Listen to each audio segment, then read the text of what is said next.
Hello दोस्तों, नमस्कार। स्वागत है आपका हमारे यूट्यूब चैनल रिवीजन अड्डा 24/7 में।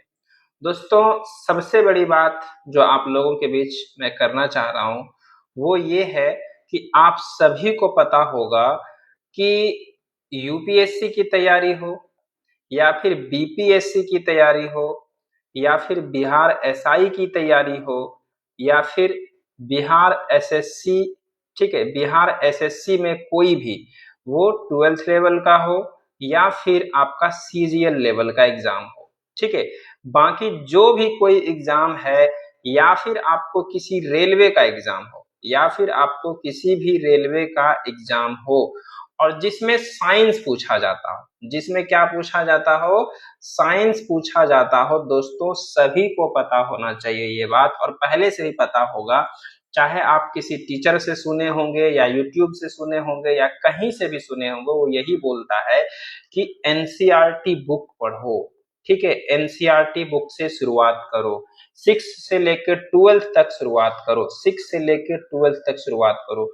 दोस्तों, मैंने खुद ये अनुभव किया है कि कितना भी आप हाथ पैर क्यों ना मार लें, ठीक है, आपको थोड़े बहुत कमी खलेगी ही अपनी तैयारी में, ठीक है। अपनी तैयारी में क्या है, कमी थोड़ी बहुत खलेगी ही, क्योंकि जब तक आप एनसीईआरटी को अपना बेस नहीं बनाते हैं, एनसीईआरटी पर पूरा कमांड नहीं कर पाते हैं, तब तक आपको आपके सब्जेक्ट में कमी नजर आती रहेगी, कमी नजर आती रहेगी, और आप चीजों को समझने में, क्वेश्चंस को सॉल्व करने में जो आज का स्टैंडर्ड बढ़ता जा रहा है, जिस तरीके से आपने देखा होगा बीपीएससी एईडीओ के एग्जाम, ठीक है, बीपीएससी एईडीओ के एग्जाम जो कि 2026 में हुआ, फिर आपका बिहार एसआई का एग्जाम जो कि अभी हाल फिलहाल हुआ है, ठीक है। तो सॉरी, मेंस का एग्जाम हो या पीटी का एग्जाम हो, दोनों की मैं बात करता हूँ, दोनों के मैंने एग्जाम दिए और दोनों की ही मैं बात करूंगा। तो अभी इस दोनों के ही एग्जाम हो, तो आपने देखा होगा कि एनसीईआरटी से ही ज्यादातर क्वेश्चन, एईडीओ वाले में तो सिंपल सी बात है, 11th और 12th के क्वेश्चंस आए हैं, लेकिन इतने ही मुश्किल आए हैं कि आप डायरेक्ट पढ़ के भी नहीं कर पाएंगे, ठीक है। तो इसलिए मैं आपसे एक्चुअली मैं कहना ये चाह रहा हूँ कि अब जो है मैं एक्चुअली ये 73 बीपीएससी, 73rd और 74th बीपीएससी वालों के लिए महत्वपूर्ण होने वाला, यानी फायदे वाला होने वाला वीडियो है ये।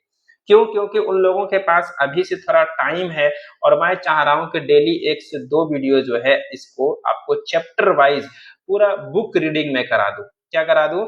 मैं बुक रीडिंग करवा दूं, समझ गए। मैं चाह रहा हूं कि मैं आपको बुक रीडिंग कराऊं, ठीक है, क्योंकि मैंने पूरे यूट्यूब पर खोल के देखा कि बुक रीडिंग किसी ने नहीं कराया है। ज्यादातर लोग क्या किए हैं, आपको नोट्स पढ़ाए हैं, एनसीईआरटी के नोट्स पढ़ाए हैं, या फिर कुछ टीचर्स या कुछ जो भी मतलब शिक्षक हैं, उन्होंने क्या किया है कि एनसीईआरटी के पेज को तो उन्होंने ओपन किया, एनसीईआरटी के बुक्स के पीडीएफ को उन्होंने ओपन तो किया, लेकिन वो शॉर्ट समरी करवाए हैं। क्या करवाए हैं? शॉर्ट समरी करवाए हैं दोस्तों। तो इससे क्या है कि एनसीईआरटी के जो लाइन बाय लाइन, एनसीईआरटी की जो कीमत है वो है आपका लाइन बाय लाइन पढ़ने में, ठीक है। एनसीईआरटी की जो वैल्यू है वो है लाइन बाय लाइन, खुद से पढ़ने में, खुद से सेल्फ स्टडी करने में आपको पता चलता है। लेकिन जिनकी बेस कमजोर है, वो खुद से अपना नहीं कर पाते हैं, तो वैसे विद्यार्थियों के लिए, वैसे साथियों के लिए मैंने ये सीरीज शुरू किया है, और मैं आपको इसमें 6 से लेकर के 12th तक की सभी सब्जेक्ट का मैं वीडियो सोचूंगा, पढ़ाने की कोशिश करूंगा। लेकिन इसका शुरुआत कैसे होगा? तो इसकी शुरुआत इस तरीके से होगी कि जो अभी ज्यादा जरूरी है, ताकि 72 बीपीएससी वालों को भी थोड़ा बहुत फायदा मिल पाए। जैसे कि मैं अभी 9th और 10th का साइंस में करा दूंगा, और ज्योग्राफी में सोच रहा हूं कि इसको ज्योग्राफी जो है आपको 6 से लेकर 12 तक का चैप्टर वाइज शुरू किया जाए, फिर बाकी के सब्जेक्ट फिर बाकी चालू होंगे। तो इस तरीके से हमारा एक ये नया सीरीज शुरू होने जा रहा है, और उसकी शुरुआत हम आज करने जा रहे हैं क्लास 9th के साइंस से, क्लास 9th के साइंस से चैप्टर 1, क्लास 9th, ठीक है, क्लास 9th के चैप्टर 1 से। ठीक है, क्लास 9th के चैप्टर 1 से करने जा रहे हैं और वो है साइंस में सबसे पहला चैप्टर हमारे आसपास के पदार्थ, मैटर इन आवर सराउंडिंग्स। मेरी कोशिश ये रहेगी कि पहले मैं आपको बुक रीडिंग करवाऊं। क्या करवाऊं? बुक रीडिंग करवाऊं और उसी के बीच हर चीजों को, हर एक लाइन को मैं समझाने का प्रयास करूं।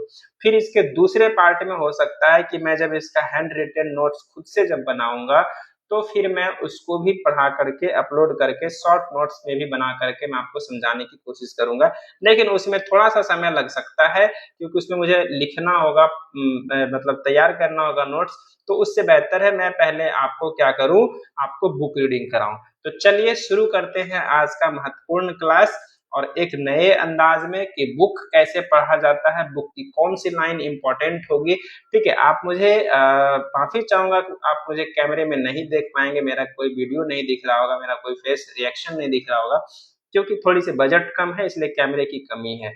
उम्मीद करते हैं आप लोगों की दुआ और सपोर्ट से जरूर वो भी पूरा हो जाएगा। तो फिलहाल मेरी बातों को ध्यान से सुनिएगा, ठीक है, और समझने का प्रयास करिएगा। उम्मीद करते हैं सबको स्क्रीन सही तरीके से नजर आ रहा होगा। चलिए तो देखते हैं आज का क्लास कैसा रहने वाला है। देखिए, तो सबसे पहला क्या है? सबसे पहला है कि अपने चारों ओर जो है नजर दौड़ाने पर हमें विभिन्न प्रकार की वस्तुएं नजर आती है। क्या नजर आती है? वस्तुएं नजर आती है जिनका आकार, जिनका क्या है, आकार जो है, मैं इसको पहले से ही पढ़ लिया हूं इसलिए आपको अंडरलाइन किया हुआ दिख रहा होगा, तो मैं इसको मिटाते चलूंगा और फिर मैं आपको पढ़ाते चलूंगा। तो जिनका आकार, आकृति और बनावट अलग अलग होती है। सिंपल सी बात है कि जब आप किसी वस्तु को देखते हैं तो उनके आकार, आकृति और बनावट तीनों ही अलग अलग होते हैं और इस विश्व में प्रत्येक वस्तु जिस सामग्री से बनी होती है उसको यहाँ पर पदार्थ का नाम दिया गया है। तो बस आपका पहला जो आंसर है निकल के आ गया कि इस विश्व में प्रत्येक वस्तु जिस सामग्री से बनी होती है उसे वैज्ञानिकों ने पदार्थ का नाम दिया है। तो पदार्थ की परिभाषा आपको पता चल गई क्या है? तो यहाँ पर पदार्थ की परिभाषा है कि जो भी वस्तु, यानी प्रत्येक वस्तु जो है यहाँ पर जिस सामग्री से बनी होती है उसको हम पदार्थ कहते हैं। ठीक है, उसको हम क्या कहते हैं? पदार्थ कहते हैं। जैसे जिस हवा में हम श्वास लेते हैं, जो हम भोजन खाते हैं, ठीक है, हवा, भोजन, पत्थर, बादल, तारे, पौधे, पशु, यहाँ तक कि पानी की बूंद या रेत का एक कण, ये सभी क्या है? पदार्थ है। ये सभी क्या है? पदार्थ हैं। ये सभी क्या है? आपके पदार्थ हैं। समझ गए? तो यहाँ तक जो है मुझे लगता है कहीं कोई दिक्कत नहीं है। सबसे पहले पैराग्राफ से मुझे सिर्फ इतना पता चला है कि पदार्थ किसे कहते हैं और पदार्थ के कुछ एग्जाम्पल क्या है। तो प्रत्येक वस्तु जो सामग्री से बनी होती है, प्रत्येक वस्तुएं जिस सामग्री से बनी होती है उसको पदार्थ कहा जाता है। जैसे हवा, भोजन, पत्थर, बादल, तारे, पौधे, पशु, ये सभी पदार्थ हैं। क्या है? सभी पदार्थ हैं।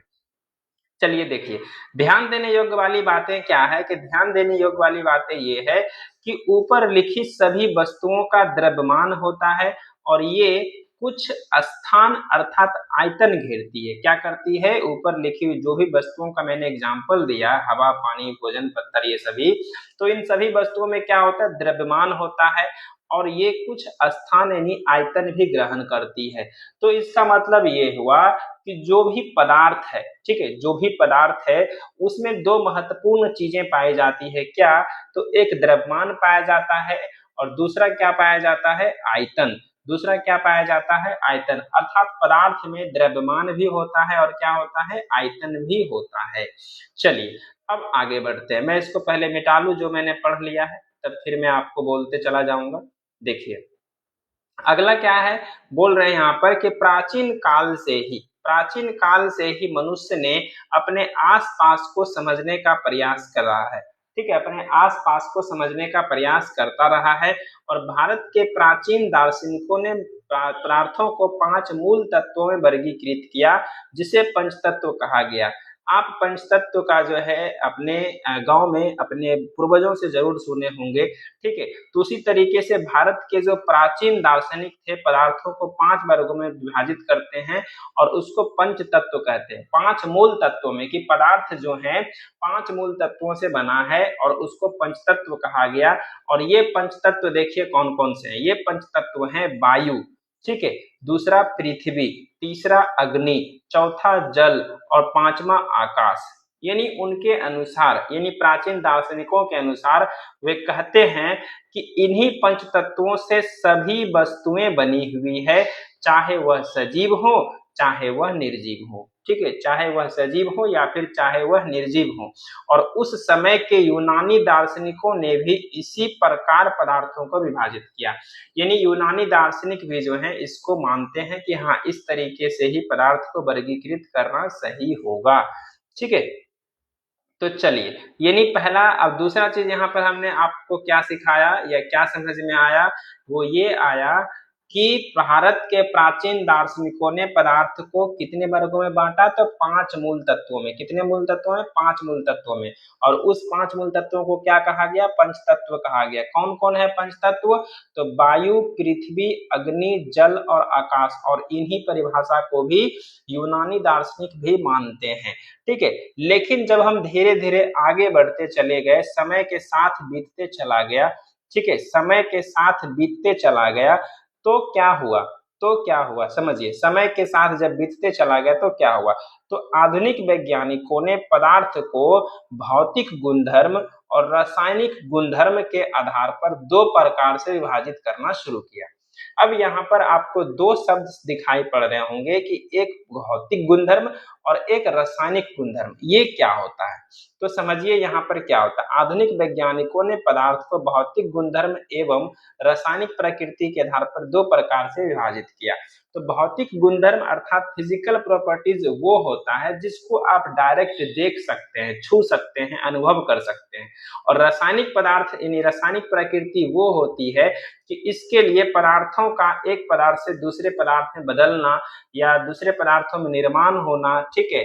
और उसको हम डायरेक्ट जो है देख नहीं सकते कि कैसे बदल रहा है, उसमें प्रक्रियाएं होती है, अभिक्रियाएं होती है, तो उसको हम बोलते हैं रासायनिक। और फिजिकल में क्या, हम डायरेक्ट उसको आंखों से देख सकते हैं, ठीक है। तो इस प्रकार से इस आधार पर वैज्ञानिक ने पदार्थ को 2 प्रकार से बांटना शुरू किया। तो हम एक्चुअली इस चैप्टर में जो है भौतिक गुणों के आधार पर पदार्थों के बारे में ज्ञान अर्जित करेंगे। हम इसमें जो है इस चैप्टर 1 में जो है सबसे पहला नंबर जो चैप्टर है 9th का, उसमें हम पदार्थों का भौतिक गुणों के आधार पर वर्गीकरण को ही पढ़ पाएंगे और पदार्थ के रासायनिक पहलुओं को आगे के अध्याय में पढ़ेंगे। क्लियर हो गया सबसे पहला चीज? चलिए, यहां तक समझ में आ गया। अब हम बढ़ते हैं दूसरा अगला टॉपिक। तो जब पदार्थ के भौतिक स्वरूप की अगर हम बात करें तो क्या है पदार्थ का भौतिक स्वरूप? देखिए, हम इसको पढ़ लिए, इसको पहले मिटाते हैं फिर उसके बाद पढ़ेंगे। मैं खुद पढ़ता हूं पहले, उसके बाद मैं सोचता हूं कि यूट्यूब पे जाके थोड़ा बहुत पढ़ा दूं। चलिए शुरू करते हैं। देखिए क्या है पदार्थ का भौतिक स्वरूप। पदार्थ का क्या है? भौतिक स्वरूप। देखिए, तो पहला चीज कहते हैं ये कि पदार्थ के जो कण है, पदार्थ जो है कणों से मिलकर के बना है। पदार्थ किससे बना है? तो कणों से मिलकर के बना है। पदार्थ किससे बना है? कणों से मिलकर के बना है, अर्थात छोटे छोटे कणों से मिलकर के बना है। देखते हैं कैसे कहते हैं वो कि पदार्थ कणों से मिलकर के बना है। देखिए क्या है यहाँ पर कि बहुत समय तक पदार्थ की प्रकृति के बारे में 2 विचारधाराएं प्रचलित थी। एक विचारधारा ये था कि पदार्थ जो है लकड़ी के टुकड़े की तरह सतत होते हैं, अर्थात सिंपल होते हैं। परंतु अन्य विचारधारा का मानना ये था कि पदार्थ जो है वो रेत की तरह कणों से मिलकर बने होते हैं। यानी यहाँ पर 2 विचारधाराएं थी कि आखिर पदार्थ बना कैसे है। तो लोग ये सोचते थे कि पदार्थ जो है लकड़ी के तरह टुकड़े सतह होंगे और उसके छोटे छोटे पदार्थों से बने होंगे। और एक दूसरा विचारधारा था कि जो पदार्थ है, जो रेत होते हैं, बालू होते हैं, उसके जो छोटे छोटे कण होते हैं, उस प्रकार के कणों से मिलकर के बने होंगे। तो इसको समझाने के लिए, इसको कंफर्म करने के लिए ये सतत हैं या ये कणों से मिलकर बने हुए प्रैक्टिकल करवाते हैं। ये प्रैक्टिकल है, बस इतना कहते हैं, आपको मैं शॉर्टकट में यहाँ पे समझाऊंगा कि 100 ml का एक बीकर लीजिए और उसमें आधा जल भर दीजिए, ठीक है। और जल के स्तर पर क्या कर लीजिए, निशान लगा लीजिए कि मान लिया जाए कि ये हमारा क्या है, बीकर है और इसमें हमने इतना जो है जल भर दिया। क्या भर दिया? जल भर दिया। यहाँ तक इसको निशान लगा लेंगे, इसमें जल भर दिया। अब जल में क्या कीजिएगा, नमक लीजिए या फिर शुगर लीजिए और उसको डाल करके कांच की छड़ से उसको घोल दीजिए। और जब घोल देंगे तो आपको दो चीजों पे ध्यान देना है। पहला चीज ये ध्यान देना है कि क्या जल के स्तर में कोई बदलाव आया, यानी जल का स्तर क्या इतना वो बढ़ गया या फिर नहीं बढ़ा या फिर उतना ही है। दूसरा आपको ये ध्यान देना है कि आपके अनुसार नमक या शर्करा अर्थात नमक और चीनी क्या हुआ, कहाँ गायब हो गया, ठीक है, वो पूरी तरीके से घुल गया, कहाँ चला गया। और तीसरा, क्या जल के स्तर में कोई बदलाव। तो यही चीजें हैं, दो महत्वपूर्ण चीजों, इसको आपको नोट करना है। तो इस प्रश्न का उत्तर पाने के लिए क्या करेंगे, हम इस पर विचार करेंगे, ठीक है। हम इस पर विचार करने को स्वीकारना होगा कि सभी पदार्थ, जब इसका आंसर आएगा तो क्या होगा, आप खुद समझिए कि एक गिलास है, उसमें पानी लिए, नमक या चीनी डाल करके घोल दिए, तो उस नमक और चीनी दोनों उसमें घुल गया, हमको दिखाई ही नहीं दे रहा है। और सामान्यतः क्या होता है, जल के स्तर में कोई वृद्धि भी नहीं होती है। तब यहाँ पर निष्कर्ष के बाद हमें क्या मिला, समझिए कि इस विचार को स्वीकारना होगा कि जो सभी पदार्थ हैं वो कणों से बने होते हैं। क्या होते हैं? सभी पदार्थ किससे बने होते हैं? कणों से बने होते हैं। और उपरोक्त क्रियाकलाप में चम्मच में रखी गई नमक या शर्करा अब पूरे पानी में घुल गई है, जैसा कि चित्र 1.1 में दिखाया गया। देखिए अब चित्र कहाँ है, 1.1। तो ये है आपका चित्र 1.1। जरा देखिए क्या है। देखिए 1.1 क्या है चित्र। तो यहाँ पर आप देख रहे होंगे कि क्या है, आपको क्या कह रहा है कि यहाँ पर मैंने पानी लिया, ठीक है, और नमक मिलाए, नमक को डुलाए, हिलाए, गुलाए, खत्म हो गया और यहाँ पर जल और नमक यहाँ पर पूरी तरीके से इसमें घुल गए। तो जब हम जल में नमक घोलते हैं, ठीक है, जब हम जल में नमक घोलते हैं तो नमक के कण क्या होते हैं, नमक के कण जो है यहाँ पर, नमक के कण, ठीक है, जल के कणों के बीच रिक्त स्थानों में समावेशित हो जाता है। यानी जल के कणों के बीच थोड़े बहुत रिक्त स्थान होते हैं और उसी रिक्त स्थान में ये समावेशित हो जाते हैं, गायब हो जाते हैं, ठीक है। इस तरीके से आपको यहाँ पर पता चला। तो पहला रिजल्ट हमारे पास क्या है, भौतिक गुणधर्म में, कि पदार्थ जो होता है कणों से मिलकर बना होता है। जो पहला गुण हमारे पास पदार्थ आया, क्या हुआ, पदार्थ जो है वो कणों से मिलकर के बना होता है, कणों से मिल करके बना होता है, मिलकर बना होता है। क्लियर, ये पहला रिजल्ट, समझे। देखिए क्लास लंबा होगा, ठीक है, लेकिन मजेदार होगा, बढ़िया होगा, क्योंकि बुक रीडिंग पढ़ रहे हैं, खुद से भी पढ़िएगा तो बोर होकर के हो जाइएगा और 1-2 घंटा तो प्लस लगेगा आपको। तो इसी तरीके से क्या करना है, हमारे साथ पढ़ेंगे, ठीक है, और आगे बढ़ेंगे। चलिए आगे देखते हैं दूसरा प्रॉपर्टीज क्या है। तो यहाँ पर आपने देख लिया कि जब हम जल में नमक घोलते हैं तो नमक के कण क्या होंगे, जल के कणों के बीच समावेशित हो जाते हैं। अब अगला यहाँ पर है दूसरा गुण। वो दूसरा गुण ये है कि पदार्थ के ये कण कितने छोटे होते हैं। छोटे छोटे कणों से तो बना होता है, लेकिन छोटा कितना होता है, इसको कैसे समझा जाए।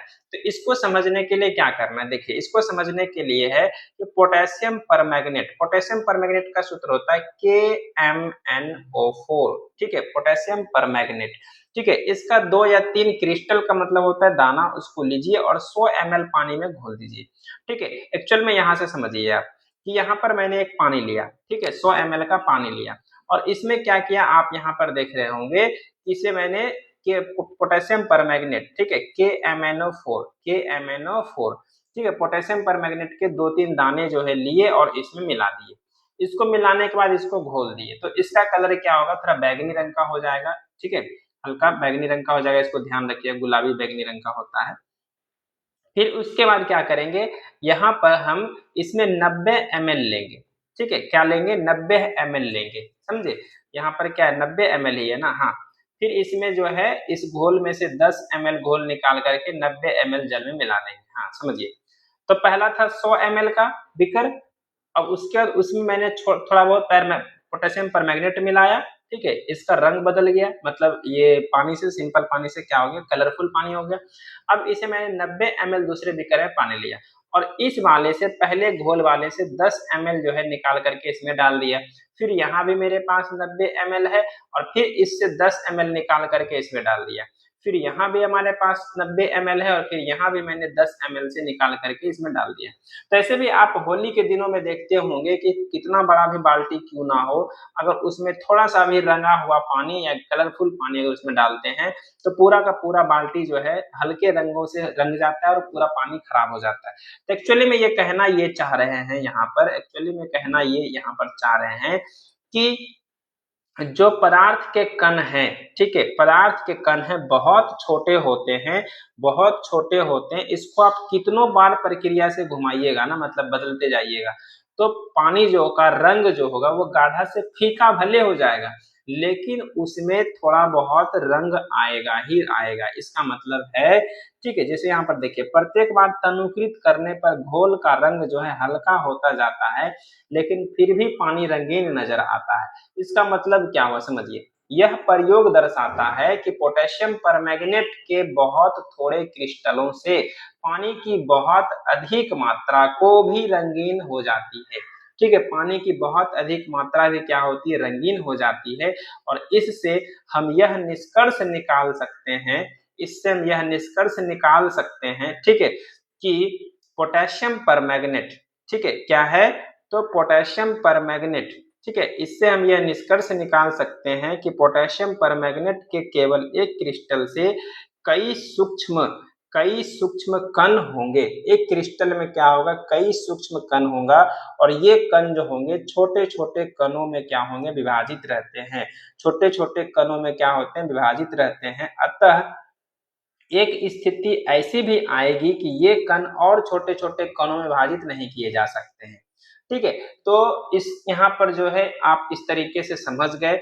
बाकी बात अब आगे बढ़ते हैं तीसरे गुण की तरफ, तीसरा गुण की तरफ, ठीक है। अब तीसरा गुण क्या है समझिए, तीसरा गुण यहाँ पर क्या, पहले इसको मिटा लिया जाए तो फिर पढ़ने में मजा आएगा।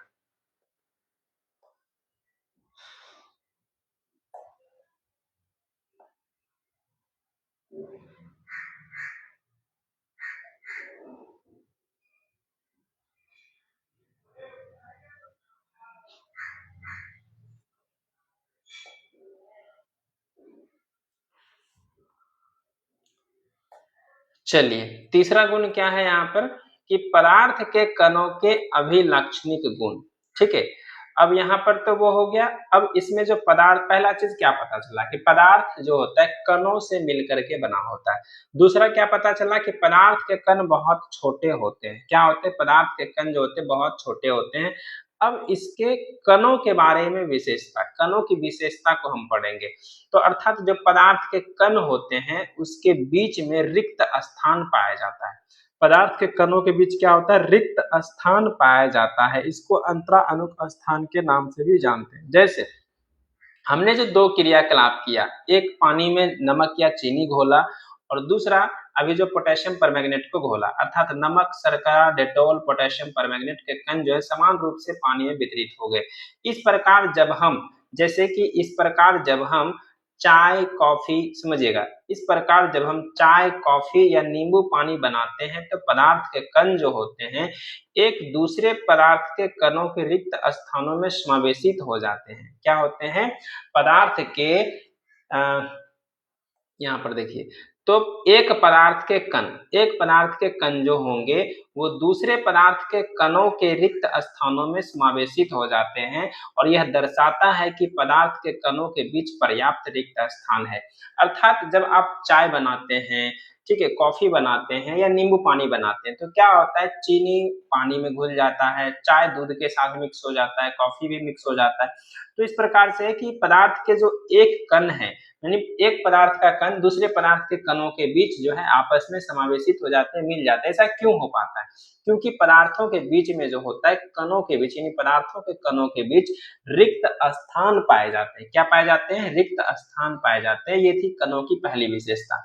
दूसरी विशेषता क्या है कि पदार्थ के कण जो होते हैं निरंतर गतिशील होते हैं। पदार्थ के कण क्या होते हैं? निरंतर गतिशील होते हैं। ठीक है, अर्थात इसको समझने के लिए हम कैसे समझेंगे, तो एक क्रियाकलाप करिए, सिंपल सा क्रियाकलाप है ये कि किसी कक्षा में या अपने जब घर में हो तो किसी एक कोने में एक बुझी हुई अगरबत्ती रख दीजिए और इसको सुगंध लेने का प्रयास करिए कि इसको सुगंध जो है कितने दूर जाने पर मिलता है। और दूसरा प्रयास ये कीजिए कि अब अगरबत्ती को जला दीजिए और फिर नोटिस कीजिए कि अब इसका सुगंध जो है मुझे कितनी दूरी से मिल पाता है। तो आप क्या देखेंगे? ठीक है, और एक और देख लीजिए, एक यहाँ पर जो है एक प्रैक्टिकल तो मैंने ऊपर दिखाया अभी 1.3 अगरबत्ती वाला, और दूसरा प्रैक्टिकल क्या है, एक और देख लीजिए प्रैक्टिकल क्या है। तो जल से भरा 2 गिलास लीजिए या 2 बीकर लीजिए और पहले बीकर में क्या कर लीजिए, एक एक बूंद जो है लाल या नीली स्याही को डाल दीजिए। ठीक है, और दूसरे में एक शहद को डाल दीजिए। ठीक है, और उसके बाद इसको अपने घर में या कक्षा के कोने में रख करके आप प्रेक्षण कीजिए। यहाँ पर नोट कीजिए कि जो स्याही की बूंदे हैं उसको डालने के तुरंत बाद आपने क्या देखा, और दूसरा वाला जो गिलास था जिसमें आप शहद डाल रहे हैं उसमें नोट करना है आपको कि शहद की बूंद डालने के तुरंत बाद आपने क्या देखा। तो स्याही का रंग पूरे जल में एक समान रूप से फैलने में कितने दिन या कितने घंटे लगते हैं, या फिर शहद के जो बूंद हैं उसको डालने के बाद उसको फैलने में कितना समय लगता है। तो आपको यहाँ पर 2 प्रैक्टिकल मैंने दिखाया। पहला प्रैक्टिकल था जला हुआ अगरबत्ती और बुझा हुआ अगरबत्ती, और दूसरा कलर यानी लाल और नीली स्याही या फिर शहद डालने के बाद। एक और क्रियाकलाप है, तो एक और क्रियाकलाप कौन सा है देखिए। एक और क्रियाकलाप यहाँ पर ये है कि एक गिलास गर्म पानी से और दूसरा ठंडे पानी से भरे गिलास में, ठीक है, एक गिलास जो है गर्म पानी लीजिए और एक गिलास जो है ठंडा पानी लीजिए, और उसमें क्या करना है, कॉपर सल्फेट या पोटेशियम परमैंगनेट का क्रिस्टल डाल दीजिएगा और एक और रख दीजिए, हिलाइए नहीं। अब क्रिस्टल को सतह पर बैठने दें और फिर क्रिस्टल ठोस ऊपर पे दिखाई क्या देता है, समय बीतने के बाद इसमें ऐसा क्या होता है नोट करना है। तो जब आप इस तीनों प्रैक्टिकल को देखेंगे, हालांकि क्या है हमारे बिहार का या भारत का दुर्भाग्य है कि ऐसी शिक्षा व्यवस्था है नहीं कि प्रैक्टिकल छोटे-छोटे प्रैक्टिकल भी हमारे पढ़ाई के दौरान नहीं कराए जाते, इसलिए हम चीज़ों को स्पष्ट देखते नहीं हैं और इसलिए हमें पढ़ाई में उतना ज़्यादा इसमें इंटरेस्ट नहीं आता, बोरिंग लगने लग जाता है। ठीक है, लेकिन आप समझेंगे पहला अगरबत्ती वाला, दूसरा शहद और स्याही वाला, और तीसरा ये था गरम और ठंडा पानी वाला। तो इस तीनों प्रैक्टिकल से निष्कर्ष क्या निकला हमारे एग्जाम के लिए, ये इंपॉर्टेंट है। तो ध्यान दीजिए क्या है। तो सबसे पहला जो यहाँ पर ये है, क्या करूँ मैं इसको पहले मिटा देता हूँ, फिर मैं इसको स्पष्ट कलरफुल जब करूंगा तो फिर आपको ज्यादा समझ में आएगा। देखिए क्या है यहाँ पर जो निष्कर्ष निकला है वो समझिए। निष्कर्ष में आपको ये है सबसे पहला नंबर कि पदार्थ के कण निरंतर गतिशील होते हैं, अर्थात उसमें गतिज ऊर्जा होती है। क्या होती है? उसमें गतिज ऊर्जा होती है। और जब आप तापमान बढ़ाते हैं तो कणों की गति तेज हो जाती है, और इसलिए हम कह सकते हैं कि तापमान बढ़ाने से कणों की गतिज ऊर्जा भी बढ़ जाती है। ये वाला जो रिजल्ट है ये अगरबत्ती वाला से है। कैसे? समझिए कि जब हम बुझे हुए अगरबत्ती को एक कोना में हम जब रखते हैं तो उसकी खुशबू जो है कुछ दूर तक, यानी हो सकता है जिस रूम में रखा हो उसके दरवाजे तक या उसके आसपास तक जो है जाती है। तो इसका मतलब पदार्थ के कण निरंतर गतिशील है, यानी इस अगरबत्ती से जो है लगातार इसमें खुशबू जो है एक जगह से दूसरी जगह पर चल रही है, अर्थात इसके कण जो है गतिशील है। और अर्थात जब कोई भी चीज गति में होती है तो इसमें क्या होगा, गतिज ऊर्जा होगा। क्या होगा? गतिज ऊर्जा होगा। पदार्थ के कण निरंतर गतिशील होने से पदार्थ में गतिज ऊर्जा होगा। लेकिन जैसे आप अगरबत्ती को जला देते हैं, क्या करते हैं, जैसे ही आप अगरबत्ती को क्या करते हैं, जला देते हैं, तो इसकी खुशबू जो है एक रूम से जाकर के आपके पूरे रूम में चली जाएगी। बरामदा, हॉल, किचन, फलना चिलना, यानी जितनी बड़ा उसका स्पेस होगा वो हवा के साथ घुल करके वहां से आप तक की जो है खुशबू वहां तक पहुंच जाएगी।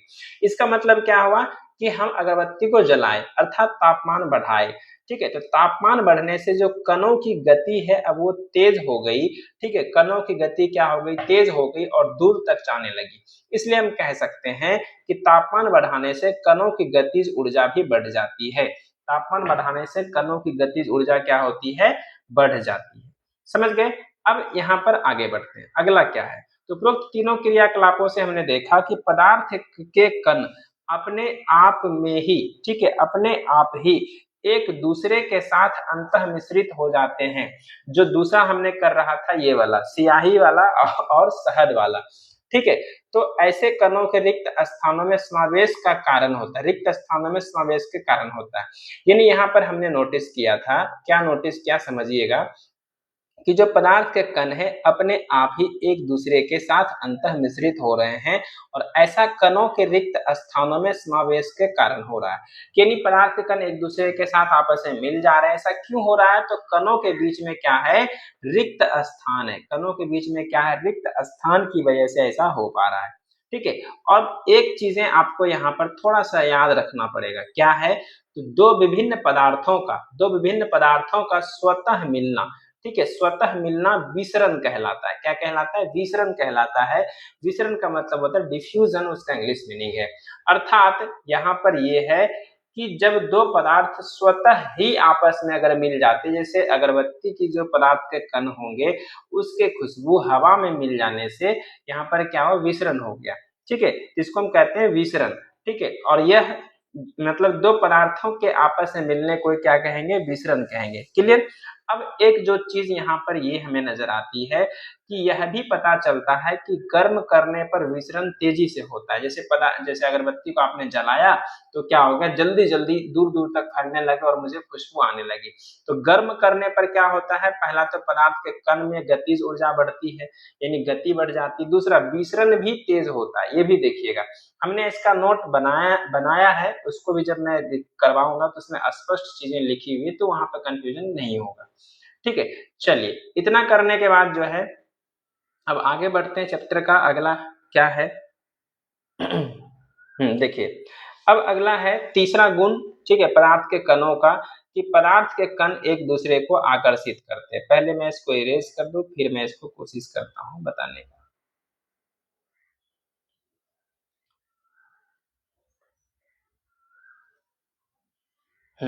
चलिए, देखिए, अब यहाँ पर क्या है कि पदार्थ के कण एक दूसरे को आकर्षित करते हैं। पदार्थ के कण एक दूसरे को आकर्षित करते हैं। कैसे आकर्षित करते हैं समझिए।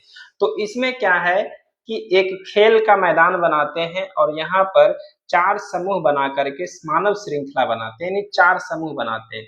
पहला समूह जो होता है इदमिस्मी नर्तकों की तरह होता है, जो कि एक दूसरे को पीछे कमर कस के पकड़ लेते हैं, ठीक है। यानी जो पहला ग्रुप बनता है वो नर्तकों का बनता है, और इसमें सभी लोग जो हैं अपने हाथों से एक दूसरे को कमर को पकड़ते हैं इस तरीके से, ठीक है।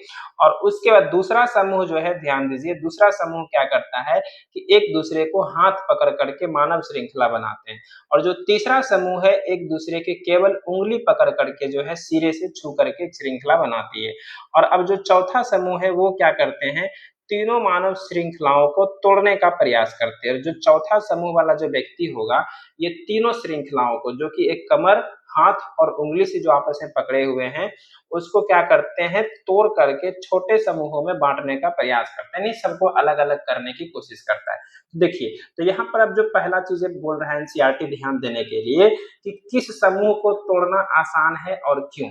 तो आप सिंपल से कहेंगे जो केवल उंगली के बल एक दूसरे को पकड़ करके रखा है उसको जल्दी अलग कर सकते हैं, ठीक है। क्यों? क्योंकि इनमें जो है ज्यादा ताकत नहीं है, उन दोनों के बीच में ज्यादा गैप है। जैसे अगर मैं कहूँ कि ये हमारा पहला मानव है और इसकी उंगली यहाँ पर है, अब दूसरा मानव हमारा यहाँ पर है और इसकी उंगली जो है यहाँ पर है, तो यहाँ आपस में पकड़े होंगे। देखिए, एक मानव के बीच में कितनी ज्यादा गैप हो गया। अब अगर दूसरा कहें कि वो लोग हाथ पकड़े हुए हैं, ठीक है, एक दूसरे के हाथ पकड़े हुए हैं, तो यहाँ पर हम कहेंगे ये यहाँ पर है और ये दोनों यहाँ पर हैं और ये एक दूसरे के हाथ यहाँ पर पकड़े हुए हैं। देखिए, कम गैप मिलेगा।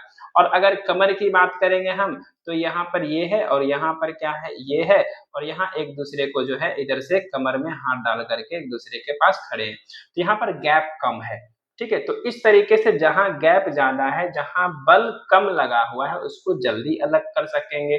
और जहां बल ज्यादा लगा है, गैप बहुत कम है, यहाँ पर सॉरी गैप ज्यादा है और बल कम है, यहाँ पर गैप कम है और बल ज्यादा है, ठीक है। तो इसको अलग करना मुश्किल होगा, ठीक है।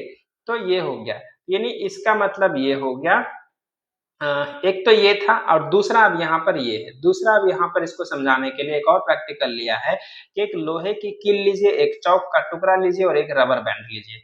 अब इस पर जो है हथौड़ा मार करके, काट करके और खींच करके इसको तोड़ने का प्रयास कीजिए। अब इस तीनों में से किसके कण अधिक बल से जुड़े हुए हैं? आप भी जानते हैं कि लोहे को जो है हम कितनों मारेंगे, पीटेंगे, टूटेगा, ठीक है, लेकिन बहुत ज्यादा बल लगाएगा। लेकिन एक चौक को जैसे ही थोड़ा बहुत ताकत लगाएंगे तो ये टूट जाएगा। रबड़ के बैंड को खींचेंगे और फिर भी ये भी टूट जाएगा। तो इस तरीके से यहाँ पर है। तब यहाँ पर अब एक और बता रहा है, एक और क्रियाकलाप यहाँ पर करिए। एनसीईआरटी की यही विशेषता है कि क्रियाकलाप ज्यादा करवाता है।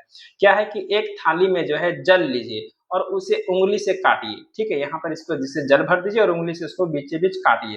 तो क्या होगा, जल का सतह कटेगा या फिर नहीं कटेगा, या फिर जल की सतह न कटने का क्या कारण है, इसको समझना है। तो यहाँ पर तीन प्रक्रियाएं यानी क्रियाकलाप दिया गया, तीन प्रैक्टिकल दिया गया, उस तीनों से हमने क्या समझा। तो यहाँ पर समझते हैं कि जो पदार्थ के कण है, पहले इसको हम इरेज करते हैं, रुकिएगा।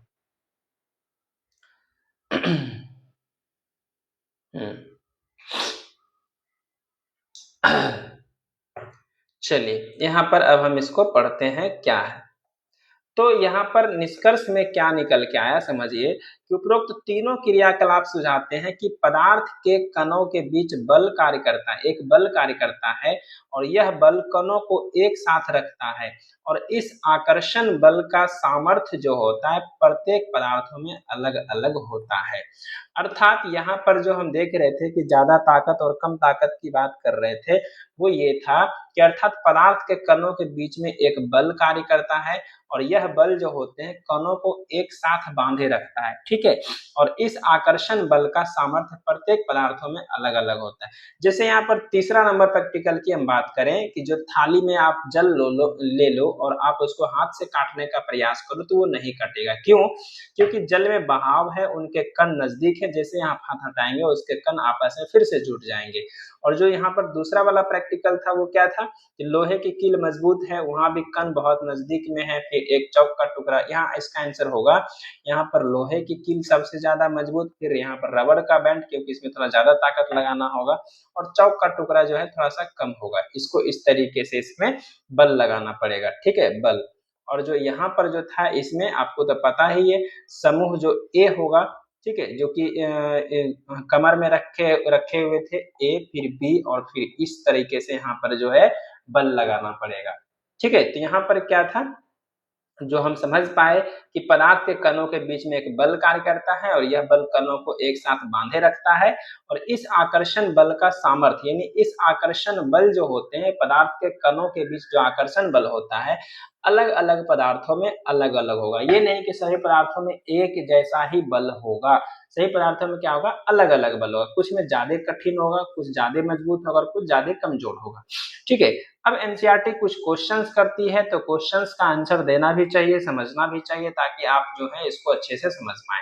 जैसे पहला है कि निम्नलिखित में से कौन से पदार्थ हैं, निम्नलिखित में से कौन कौन से पदार्थ हैं। देखिए पदार्थ के लिए जरूरी क्या था, दो चीजें जरूरी थी, एक था स्थान घेरता हो और दूसरा क्या था आपका, दूसरा था आपका कि उसमें स्थान का मतलब था उसमें आयतन हो, ठीक है, और उसमें एक था कि उसमें द्रव्यमान, क्या हो, उसमें द्रव्यमान, क्या है, द्रव्यमान हो, ठीक है। तो समझिए, तो यहाँ पर देखेंगे आप जो कुर्सी है, ठीक है, क्या है, कुर्सी है, ये स्थान भी घेरेगी द्रव्यमान भी होगा अर्थात आयतन, कुर्सी यहाँ पर पदार्थ है, वायु स्थान भी घेरेगी आयतन भी। लेकिन स्नेह क्या है, ये भाववाचक संज्ञा, ये प्यार है, ठीक है, इसमें ऐसा कुछ नहीं है।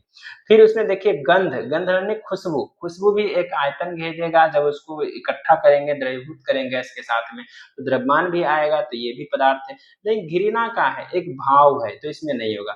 बादाम तो आपका पदार्थ है, विचार भी क्या है, एक भाव है, ये पदार्थ नहीं है। शीत मतलब क्या है, ठंडा, ये भी क्या है, एक अनुभव है, क्या है, एक अनुभव है, तो यह भी पदार्थ नहीं है। देखिए नींबू का पानी पदार्थ है, इत्र की सुगंध, ये सभी क्या है, पदार्थ है। तो इस तरीके से आप छोटे छोटे जब एनसीईआरटी के क्वेश्चंस भी करेंगे तो आपके जो पढ़े हुए चीज है वो क्लियर होगा। एनसीईआरटी पढ़ने का इससे बेस्ट मेथड और कोई नहीं हो सकता। सिर्फ शॉर्ट नोट्स बनाने या फिर शॉर्ट क्लासेस करने से आपका कुछ नहीं होने वाला। जब तक आप एनसीईआरटी के लाइन बाय लाइन को नहीं पढ़ेंगे, एग्जाम्पल को नहीं पढ़ेंगे, प्रैक्टिकल को नहीं समझेंगे, तब तक आपकी चीजें और कंफ्यूजन क्लियर नहीं होगा। देखिए, अब एक अगला चीज है कि गर्म खाने की गंध कई मीटर दूर से ही आपके पास पहुंच जाती है, लेकिन ठंडे खाने की महक लेने के लिए आपको उसके पास जाना पड़ता है। ऐसा क्यों होता है? देखिए कि आप कहीं होटल वोटल से गुजर रहे हो, जो गर्म खाना एकदम ताजा ताजा, आपको दूर से उसकी सुगंध पड़ती है, ठीक है, लेकिन ठंडा खाना रखा हुआ उसका सुगंध आपको नजदीक नहीं आता।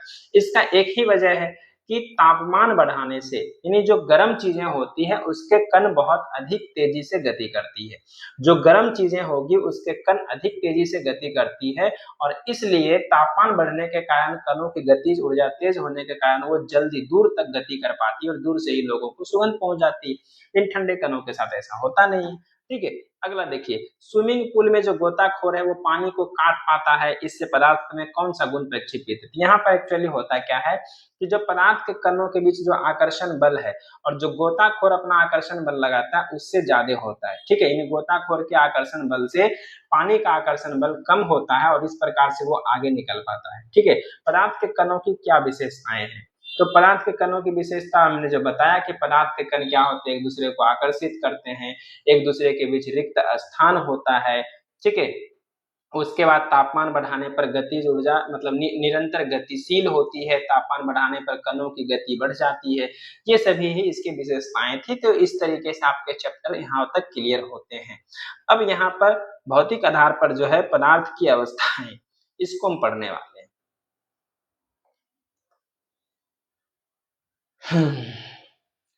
क्लास थोड़ा लंबा होगा लेकिन मजा आएगा। अगर आप मुझे 2 घंटे भी देंगे ना तो मुझे लगता है कि एक चैप्टर बड़े आसानी से हम लोग कर पाएंगे। तो कितना हो गया?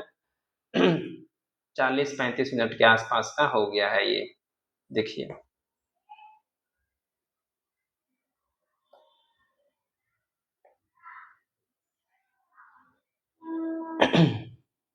मैं ना अगले क्लास में इसको पहले से ही मिटा के रखूंगा और फिर मैं सोचूंगा इसको पढ़ाऊं, क्योंकि क्लास में मिटाने से मैं 2-3 मिनट तो एक्स्ट्रा लग ही जाता है।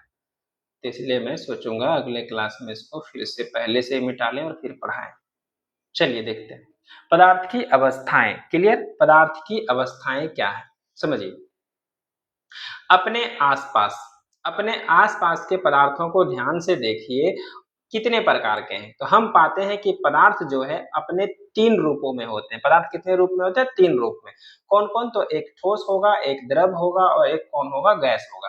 तो पदार्थ की ये जो अवस्थाएं हैं, ठोस, द्रव और गैस, उसमें कणों की विभिन्न विशेषताओं के कारण होते हैं। इसके जो पदार्थ के कण है, अर्थात ठोस के कण, द्रव के कण और गैस के कण जो हैं, उसके बीच में जो है विभिन्न विशेषताएं हैं, अलग अलग उसकी विशेषता है, जिस कारण से पदार्थों को अलग अलग रूपों में बांटा गया है। तब हम पदार्थ की तीनों अवस्थाओं के गुणों का विस्तार से अध्ययन करेंगे, अर्थात ठोस का क्या क्या गुण है, किस तरीके की है, द्रव क्या है, इसको अच्छे से हम पढ़ेंगे इस चैप्टर में। तो देखिए क्या है ठोस अवस्था। हम सबसे पहले किसको पढ़ने वाले हैं? ठोस अवस्था। तो इसके लिए क्रियाकलाप, एनसीईआरटी की सबसे बड़ी खूबसूरती, किसी भी चीज को समझाना हो तो सबसे पहले प्रैक्टिकल करवाओ। लेकिन भारत और बिहार की शिक्षा व्यवस्था की दुर्भाग्य ये है कि किसी भी चीज को समझना हो तो सिर्फ टीचर का सहारा या फिर नोट्स का सहारा लीजिए, ठीक है। तो चलिए फिलहाल एनसीईआरटी पढ़ रहे हैं तो प्रैक्टिकल को कम से कम समझने का तो प्रयास जरूर करेंगे। निम्नलिखित वस्तुओं को एकत्र करें। कौन कौन सा? तो पेन, किताब, सुई और लकड़ी की छड़, इन सबको क्या कीजिए? आप इकट्ठा कीजिए। और इकट्ठा करने के बाद आपको क्या करना है समझिए।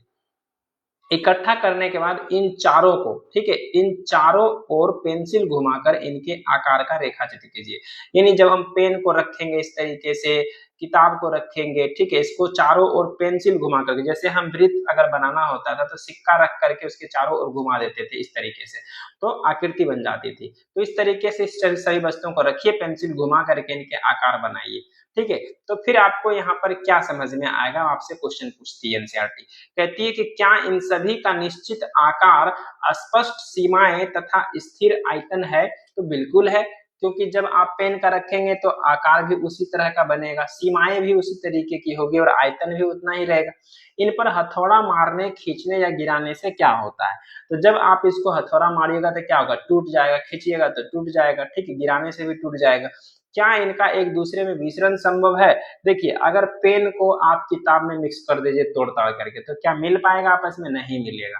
ठीक है। तो बल लगा करके इसको संपीड़ित करने का प्रयास कीजिए, तो क्या ये संपीड़ित, यानी पेन को आप बहुत ही कंप्रेस कीजिए, तो क्या वो छोटा पेन हो जाएगा? ये अगर आपके पास 6 इंच का यानी इतना लंबा पेन है, ठीक है, और तो क्या इसको आप दबा करके कंप्रेस करके इसको छोटा हो पाएगा? नहीं हो पाएगा। इसको जैसे ही आप प्रेस कीजिएगा टूट जाएगा, ये क्या हो जाएगा? टूट जाएगा। तो इस तरीके से आपके क्रियाकलाप प्रैक्टिकल करने के लिए एनसीईआरटी बोली। तो अब इससे निष्कर्ष आपका क्या निकला वो समझना है। इसका मतलब ये है कि ये जो अभी आपको एग्जाम्पल दिया गया वो सभी के सभी पहले नंबर तो ठोस के थे। क्या एग्जाम्पल थे? ठोस के थे। तो हम देख सकते हैं, क्या देखा कि इन सभी का एक निश्चित आकार, स्पष्ट सीमाएं तथा स्थिर आयतन अर्थात नगण्य संपीड्यता होती है। अर्थात जो ठोस होंगे उनकी 3 विशेषताएं कौन कौन सी? पहला, निश्चित आकार होगा, स्पष्ट सीमाएं होंगी, अर्थात उसके जो, मान लिया जाए कि यहाँ पर ये किताब है, ठीक है, यहाँ पर ये क्या है? किताब है। इस तरीके से ये क्या है? किताब है। तो उसका जो सीमाएं है यानी बॉर्डर होगा वो स्पष्ट होगा, और उसके स्थिर आयतन होगा, यानी जो आयतन है वो स्थिर रहेंगे, अर्थात इसको दबाने से इसका आयतन घटेगा बढ़ेगा ऐसा नहीं होगा। अर्थात नगण्य संपीड्यता, यानी इसमें संपीड्यता भी, यानी कंप्रेशन, वो भी बिल्कुल 0 के आसपास का होता है। दूसरा क्या है कि इसमें बाह्य बल लगाने पर ठोस अपने आकार को बनाए रखते हैं। बाह्य बल लगाने पर भी ठोस क्या होगा? अपने आकार को बनाए रखेगा। लेकिन क्या है? लेकिन अगर बल लगाने पर ठोस टूट सकते हैं, लेकिन अगर आप ज्यादा बल लगा देंगे तो क्या होगा? ठोस टूट जाएगा। क्या होगा? ठोस टूट जाएगा। समझ गए? और उसके बाद क्या होगा? लेकिन इसका आकार नहीं बदलता, इसलिए ये दृढ़ होते हैं। क्या होते हैं? इसलिए ये दृढ़ होते हैं। अर्थात यहाँ पर अब जो है आपका एवरीथिंग क्लियर हो गया ठोस के बारे में। क्या क्या? तो ठोस एक निश्चित आकार होते हैं, स्पष्ट सीमाएं होती है, स्थिर आयतन होती है। बल लगाने पर भी ठोस अपने आकार को बनाए रखता है। ज्यादा बल लगाइएगा तो ठोस टूट जाएगा और इसके आकार नहीं बदलेंगे। इसलिए ये, अर्थात ठोस क्या होते हैं? दृढ़ होते हैं। क्या होते हैं? ठोस दृढ़ होते हैं। अब यहाँ पर एनसीईआरटी आपको 3 एग्जाम्पल देकर के कुछ चीजें समझाने का प्रयास करती है, वो चीजें समझिए। पहला और दूसरा और फिर तीसरा समझिए। एक पूछता है आपके रबर बैंड के बारे में कि रबर बैंड को क्या माना जाएगा? रबर बैंड को क्या माना जाएगा? आखिर रबर बैंड का एग्जाम्पल क्यों लिया? समझिए। क्या खींचकर इसका आकार बदला जा सकता है? क्या ये ठोस हैं? ठीक है, पहले क्वेश्चन समझते हैं, आंसर भी इसके नीचे ही दिया हुआ है। दूसरा लेते हैं, विभिन्न आकार के बर्तनों में रखने पर चीनी और नमक उन्हीं बर्तनों के आकार ले लेते हैं। क्या ये ठोस है? अर्थात चीनी, नमक, दाल, ये सब क्या है? मतलब ठोस है, ये पूछ रहा है आपसे। फिर एक स्पंजी क्या है? यह ठोस है लेकिन फिर भी इसका संपीड़न संभव है, ऐसा क्यों?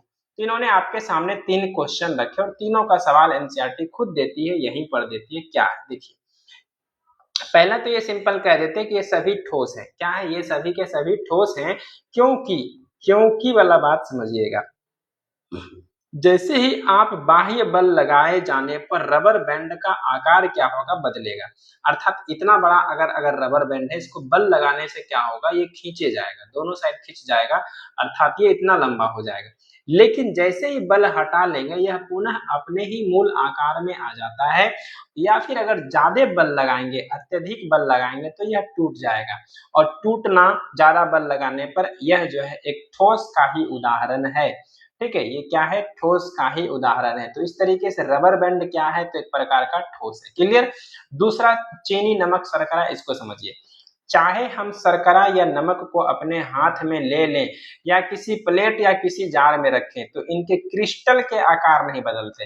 यानी जो चीनी और नमक के जो छोटे छोटे क्रिस्टल होते हैं, दाना, उनका आकार नहीं बदलता है। ठीक है, इसको किसी भी रख दीजिए, भले उसका आयतन सामूहिक रूप से लेगा, लेकिन अगर सिंगल दाना की बात करें तो उसके आकार में कोई बदलाव नहीं आएगा, उसके आयतन में कोई बदलाव नहीं होगा। तो इस प्रकार से चीनी, नमक, शर्करा ये सभी क्या है? ठोस है। अगला अगला आपके सामने है स्पंजी। क्या है? स्पंजी। ठीक है, स्पॉन्ज जिसको बोलते हैं। जैसे ये लड़कियों के पास होता है जो मेकअप करते हैं, उसको थोड़ा रबर, मतलब स्पंजी टाइप का होता है वो। उसमें देखिए, तो क्या स्पंज में बहुत छोटे छोटे छिद्र होते हैं जिसमें वायु समावेश होता है। उसमें क्या होता है? वायु भरा होता है, और जब हम इसे दबाते हैं तो वे वायु बाहर निकल जाती है, जिससे इसका संपीड़न संभव हो पाता है। लेकिन जैसे हम इसको छोड़ते हैं फिर से अपनी जगह पे आ जाता है। समझ गए। तो ये वायु के कारण जो है ये इसका संपीड़न संभव है, ना कि खुद इसकी अवस्था के कारण। तो इसलिए स्पंजी भी क्या है, एक ठोस है, ठीक है, लेकिन इसका संपीड़न किस वजह से हो पाता है, वायु की वजह से हो पाता है, ठीक है। तो इस तरीके से स्पंजी, नमक, चीनी, शर्करा और रबर बैंड, ये तीनों के तीनों ठोस के उदाहरण है। क्यों है, इसका एनसीईआरटी आपको व्याख्या कर चुका है। चलिए, इस तरीके से ठोस क्लियर हो जाता है। अब आते हैं हम लोग द्रव की अवस्था में। क्या पढ़ने वाले हैं, द्रव। चलिए, आप लोगों का बहुत बड़ा धन्यवाद कि आप लोग अभी तक हमारे वीडियो को देख रहे हैं, और उम्मीद करते हैं कि आपको समझ में आ रहा होगा। और इसको समझने के बाद अगर आप खुद से भी नोट बनाना चाह रहे होंगे तो अब शायद आप बना पा लीजिएगा, ठीक है। अब आप खुद से भी नोट्स बना पाइएगा कि आखिर में हमको क्या क्या लिखना है, क्या क्या जरूरत वाली चीजें हैं, समझ गए। चलिए, बिना देरी किए अब हम द्रव अवस्था को भी समझने का प्रयास करते हैं। ये मिट नहीं रहा है, क्या दिक्कत हो गया इसमें। द्रव अवस्था देखिए, फिर से यहाँ पर क्रियाकलाप लिया गया है द्रव अवस्था को भी समझाने के लिए। तो देखिए क्या है क्रियाकलाप, प्रैक्टिकल। यहाँ पर कह रहे हैं कि निम्नलिखित वस्तुओं को एकत्रित कीजिए, यानी कुछ वस्तुओं को इकट्ठा कीजिए। और वो वस्तुएं कौन कौन सी है, तो बोलता है जल को लीजिए, खाना पकाने का तेल लीजिए, दूध लीजिए, जूस लीजिए और शीतल पेय लीजिए अर्थात कोल्ड ड्रिंक्स लीजिए, और विभिन्न आकार के बर्तन लीजिए, अलग अलग आकार के बर्तन लीजिए, कटोरा लीजिए, कुकर लीजिए, गिलास लीजिए, बोतल लीजिए, इस तरीके से। और प्रयोगशाला के एक मापक सिलेंडर की सहायता से इन बर्तनों में 50 ml पर निशान लगा लीजिए, यानी इसमें सब में जो 50 ml का जो है आयतन होना चाहिए, ऐसा आप मार्कर लगा लीजिए। अब उसके बाद क्या है कि इस द्रव को फिर फर्श पर डाल देने पर क्या होगा, यानी अगर इस जो लिक्विड है ये सभी जल, तेल, दूध, शीतल पेय सबको अगर फर्श पर डाल दीजिएगा, जमीन पे गिरा दीजिएगा तो क्या होगा, बह जाएगा सब के सब। और किसी एक द्रव का 50 ml माप करके विभिन्न बर्तनों में क्रमशः एक एक करके डालिए, यानी 50 ml जो है किसी बीकर से नाप लीजिए और सबको अलग अलग अलग अलग जा करके डाल दीजिए बर्तन में। तो क्या होगा, प्रत्येक बार आयतन एक समान ही रहेगा, यानी पहले गिलास में रखिए 50 ml पानी, फिर उसको निकाल करके कटोरी में रख दीजिए, फिर उसको निकाल करके किसी बॉटल में रख दीजिए।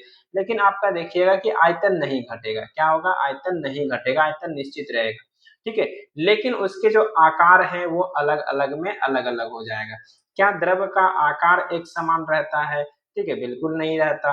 द्रव को एक बर्तन से दूसरे बर्तन में उड़ेलने पर क्या ये आसानी से बहता है, ठीक है, ये सभी चीजें आपको पूछा गया। तो रिजल्ट क्या आया देखिए, समझते हैं।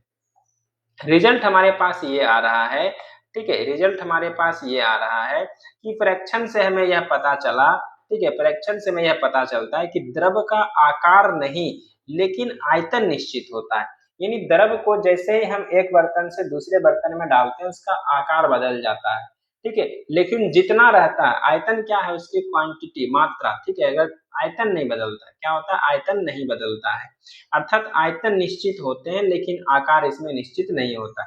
जिस बर्तन में इसको डाला जाए ये उसी का आकार ले लेते हैं, ठीक है, जिस बर्तन में इसको डाला जाए उसी का ये आकार ले लेते हैं, ठीक है। और द्रवों में क्या होता है, बहाव होता है और इनका आकार बदलता रहता है, इसलिए ये दृढ़ नहीं लेकिन तरल होते हैं। द्रव में एक गुण पाया जाता है और वह गुण कौन सा है, तो वह गुण है बहाव, ठीक है। क्या होता है, यहाँ पर देखिए द्रवों में बहाव होता है और इनका आकार बदलता रहता है, इसलिए ये दृढ़ नहीं बल्कि तरल होते हैं। क्लियर।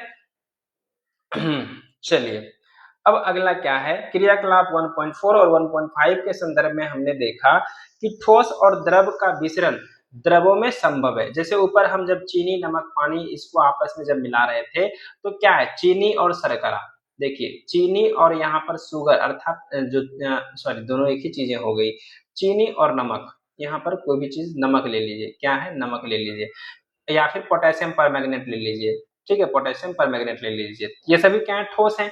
लेकिन इसको हम जब पानी में मिला रहे हैं तो मिल जा रहा है, अर्थात यहाँ पर देखा कि ठोस और द्रव का विसरण द्रवों में संभव है, ठीक है, ठोस और द्रव का विसरण जो है द्रवों में संभव है, अर्थात वातावरण की गैसें विसरित होकर जल में घुल जाती है, और वातावरण की जो गैस है ऑक्सीजन, कार्बन डाइऑक्साइड, ये जल में घुल जाती है। और ये गैसें विशेषकर कौन कौन सी हैं, तो 3 तरह के गैस होते हैं, मतलब यहाँ पर 2 गैसें हैं, यहाँ पर ऑक्सीजन और कार्बन डाइऑक्साइड, ठीक है, जो जल में घुल जाता है। ठोस और द्रव का मिश्रण द्रवों में संभव होता है और वातावरण की गैसें विसरित होकर जल में घुल जाती है। ये गैसें होती है ऑक्सीजन और कार्बन डाइऑक्साइड, और ये जलीय जंतुओं के लिए अनिवार्य होता है और सभी जीवधारी अपने जीवन निर्वाह करने के लिए श्वास लेते हैं।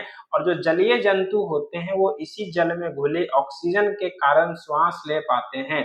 और इस तरह से हम यह निष्कर्ष निकालते हैं, हम फाइनली यहाँ पर ये पहुंचते। देखते हैं यहाँ पर आपने क्या सीखा। यहाँ पर 3 बातें कही गई है एक साथ, जो आपको शायद मुझे नहीं लगता है कि एक लाइन में समझ में आया होगा। क्या क्या लाइन है समझिए। पहला लाइन ये है कि ठोस और द्रव का विसरण होता है। यहाँ पर क्या होता है, ठोस और द्रव का विसरण होता है। जैसे कि नमक और पानी का, ठीक है। फिर उसके बाद यहाँ पर जो दूसरा था, पहले इस लाइन को और पढ़ लेते हैं। इस निष्कर्ष से हमें यह पता चलता है कि द्रव में ठोस, द्रव और गैस तीनों का मिश्रण संभव हो पाता है।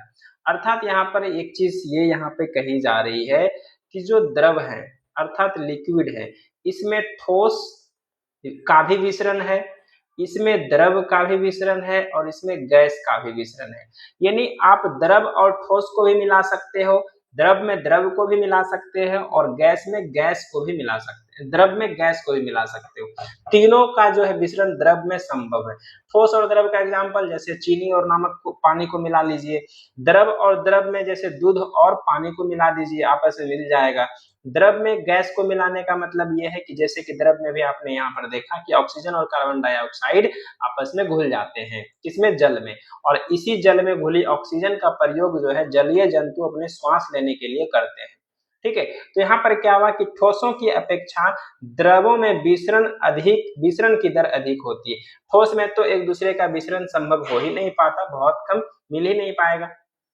ठीक है, जैसे कि रेत के कण और चीनी के कण आपस में मिलाओ तो आपको मिला हुआ दिखेगा, लेकिन उसके कण आपस में नहीं मिलेंगे। ठीक है, तो इसी प्रकार लेकिन ठोस की अपेक्षा द्रव में क्या है, विसरण की दर अधिक होती है, विसरण की दर यानी ज्यादा होगा। इसलिए ऐसा इसलिए क्योंकि द्रव अवस्था में पदार्थ के कण जो होते हैं, द्रव अवस्था में, ठीक है, ऐसा इसलिए हो पाता है क्योंकि द्रव अवस्था में पदार्थ के कण स्वतंत्र रूप से गति करते हैं और ठोस की अपेक्षा द्रव के कणों में रिक्त स्थान अधिक होता है। देखिए ऐसा क्यों हो पाता है कि ठोस आपस में नहीं मिल पाते, लेकिन द्रव में ठोस हो, गैस हो या फिर द्रव हो, सभी मिल जाते। क्यों?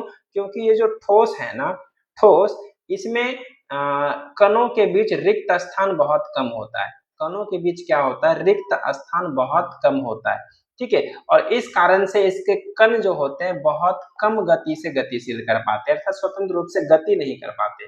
लेकिन द्रव में क्या है, द्रव में क्या है कि इसके कणों के बीच रिक्त स्थान ज्यादा है। रिक्त स्थान क्या है, ज्यादा है। रिक्त स्थान क्या है, ज्यादा है। अर्थात रिक्त स्थान की तुलना में भी अगर बात करें तो सबसे ज्यादा गैस में होता है, फिर उससे कम थोड़ा सा इसमें द्रव में होता है, सबसे कम जो होता है आपका ठोस में होता है, ये रिक्त स्थान। तो इस तरीके से गैस में विसरण का जो दर होगा, यानी विसरण सबसे ज्यादा अधिक गैस में होगा, फिर उससे थोड़ा सा कम द्रव में होगा और यहाँ पर थोड़ा सा मतलब जो है ठोस में होगा। तो इस तरीके से ठोस से ज्यादा विसरण द्रव में। तो वहीं पर यहाँ पर लिखा है कि ठोस की अपेक्षा जो है द्रवों में विसरण की दर अधिक होती है। ऐसा क्यों हो पाता है? ऐसा इसलिए हो पाता है क्योंकि जो द्रव होते हैं, द्रव अवस्था में पदार्थ के कण जो होंगे वो स्वतंत्र रूप से गति करते हैं और ठोस की अपेक्षा द्रव में कणों के बीच जो होता है रिक्त स्थान भी अधिक होता है। क्लियर? तो इस तरीके से मुझे लगता है यहाँ तक चीजें समझ में आ गई होगी। अब बढ़ते हैं आगे। द्रव अवस्था हो गया, अब आते हैं गैसीय अवस्था। हाँ, तब मेरे प्यारे साथियों कैसा लग रहा है क्लास? मजा आ रहा है? अगर अच्छा लग रहा होगा, पहला बार कुछ नया पढ़ रहे होंगे, एक नए अंदाज में एनसीईआरटी बुक को, तो जरूर मुझे अपना सपोर्ट दिखाइएगा। चैनल को सब्सक्राइब कर लीजिएगा, शेयर कर दीजिएगा दोस्तों के बीच, क्योंकि बुक पढ़ना बहुत जरूरी है। सिर्फ नोट्स से आज के टाइम पे काम नहीं चलने वाला। चलिए देखते हैं गैसीय अवस्था। गैसीय अवस्था क्या है? आपने कभी गुब्बारे वाले पर ध्यान दिया है, जो गैस के एक ही सिलेंडर से बहुत सारे गुब्बारों में हवा भरता है? उससे पता लगाएं कि एक सिलेंडर से वह कितने गुब्बारे भरता है, उससे पूछिए कि सिलेंडर में कौन सी गैस है। ये एनसीईआरटी थोड़े बहुत, ये चूंकि 9th क्लास के बच्चों के लिए है तो उसको उसी तरीके से डील करती है, लेकिन हम लोग पढ़ते हैं बीपीएससी वाले, यूपीएससी वाले, ठीक है, एनसीईआरटी। तो चलिए समझते हैं। इसको समझने के लिए क्या है, बोल रहा है कि 100 ml की 3 सिरिंज लीजिए और उसके सिरे पर रबर के कॉर्क से बंद कर दीजिए। सभी सिरिंजों के पिस्टन हटा लीजिए। पहली सिरिंज में हवा रहने दें, दूसरी में जल रहने दें और तीसरी में चॉक के टुकड़े रख दें। अब पिस्टन को वापस सिरिंज में लगाएं और सिरिंज के पिस्टन की गतिशीलता आसान करने के लिए उस पर थोड़ी वैसलीन लगा दें। अब इस पिस्टन को सिरिंज में डाल करके संपीड़ित करने का प्रयास करिए। अर्थात इसमें क्या कह रहा है कि इस पर जो है यहाँ पर ढक्कन लगा लीजिए, ठीक है, गैस रखिए और उसके बाद फिर यहाँ पर जो है पिस्टन, ये पिस्टन हो गया और इसको दबाइए। तो क्या होता है, इस तरीके से आपने क्या देखा, किस स्थिति में पिस्टन आसानी से अंदर चला गया। तो सिंपल सी बात है, अलग अलग पिस्टन में जो है गैस रखिएगा, चौक रखिएगा, ठीक है, गैस रखिएगा, चौक रखिएगा, पानी रखिएगा, अर्थात द्रव रखिएगा। तो क्या होगा, जो गैस वाला होगा वो थोड़ा जल्दी आसानी से चला जाएगा अंदर, यानी पिस्टन जो है आपको यहाँ से दबा दीजिएगा, यहाँ तक चला आएगा, लेकिन बाकी में कम धीरे धीरे आएगा। तो इसी तरीके से तो हमने क्या देखा, यहाँ पर रिजल्ट हमारे लिए ज्यादा महत्वपूर्ण है। हमने क्या देखा, हमने देखा कि हमने देखा कि ठोस और द्रवों की तुलना में गैसों की संपीड्यता काफी अधिक होती है। यानी जो कंप्रेशन अर्थात जो संपीड्यता होती है, मैंने पहले भी बताया कि गैस में सबसे ज्यादा होता है, गैस की संपीड्यता सबसे अधिक होती है, अर्थात जो कंप्रेशन होगा ना, कंप्रेशन वो गैस में सबसे ज्यादा होगा और फिर उससे कम द्रव में होगा और फिर उससे कम ठोस में, अर्थात ठोस में तो होता ही नहीं है, लेकिन इस तरीके से ऑर्डर यहाँ पर लिखना पड़ेगा। तो हमने देखा कि ठोस और द्रवों की तुलना में गैसों की संपीड्यता क्या होती है, काफी अधिक होती है। इसलिए हमारे घरों में खाना बनाने के उपयोग में ठीक है, की जाने वाली द्रवीकृत पेट्रोलियम गैस अर्थात एलपीजी, लिक्विफाइड पेट्रोलियम गैस, या अस्पतालों में दिए जाने वाले ऑक्सीजन सिलेंडर में संपीड़ित गैस होती है। उसमें क्या होता है, गैस को संपीड़ित किया जाता है, गैस को कंप्रेस करके एक सिलेंडर में भर लिया जाता है, उसका फिर इस्तेमाल किया जाता है। आजकल वाहनों में भी ईंधन के रूप में जो है संपीड़ित गैस का प्रयोग किया जा रहा है, जैसे कि सीएनजी, कंप्रेस्ड नेचुरल गैस, इस तरीके से, ठीक है। बाकी इरेज करते हैं तो फिर पढ़ाने में मजा आएगा।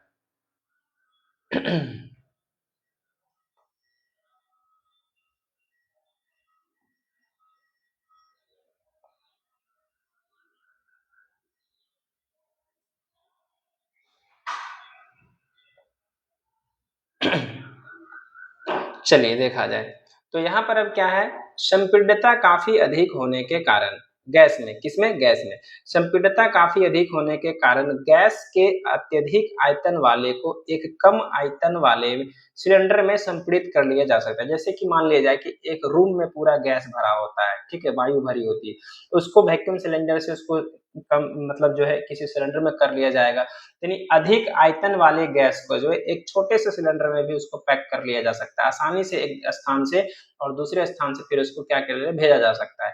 हमारी नाक तक पहुंचने वाली गंध से बिना रसोई में प्रवेश किए ही हम जान सकते हैं कि क्या पकाया जा रहा है। यह गंध हम तक कैसे पहुंचती है, क्योंकि खाने के गंध जो होते हैं, खाने के गंध के कण वायु में मिल जाती है और रसोई से फैलकर हम तक पहुंच जाते हैं और यह गंध के कण और भी दूर जा सकते हैं। और यहाँ पर ध्यान दीजिएगा कि जो पके हुए भोजन है, ठीक है, पके हुए गर्म खाने की महक हमारे पास के कुछ क्षणों में चली जाती है, पहुंच जाती है, क्योंकि इसकी तुलना में ठोस एवं द्रवों के मिश्रण से करें, ठीक है।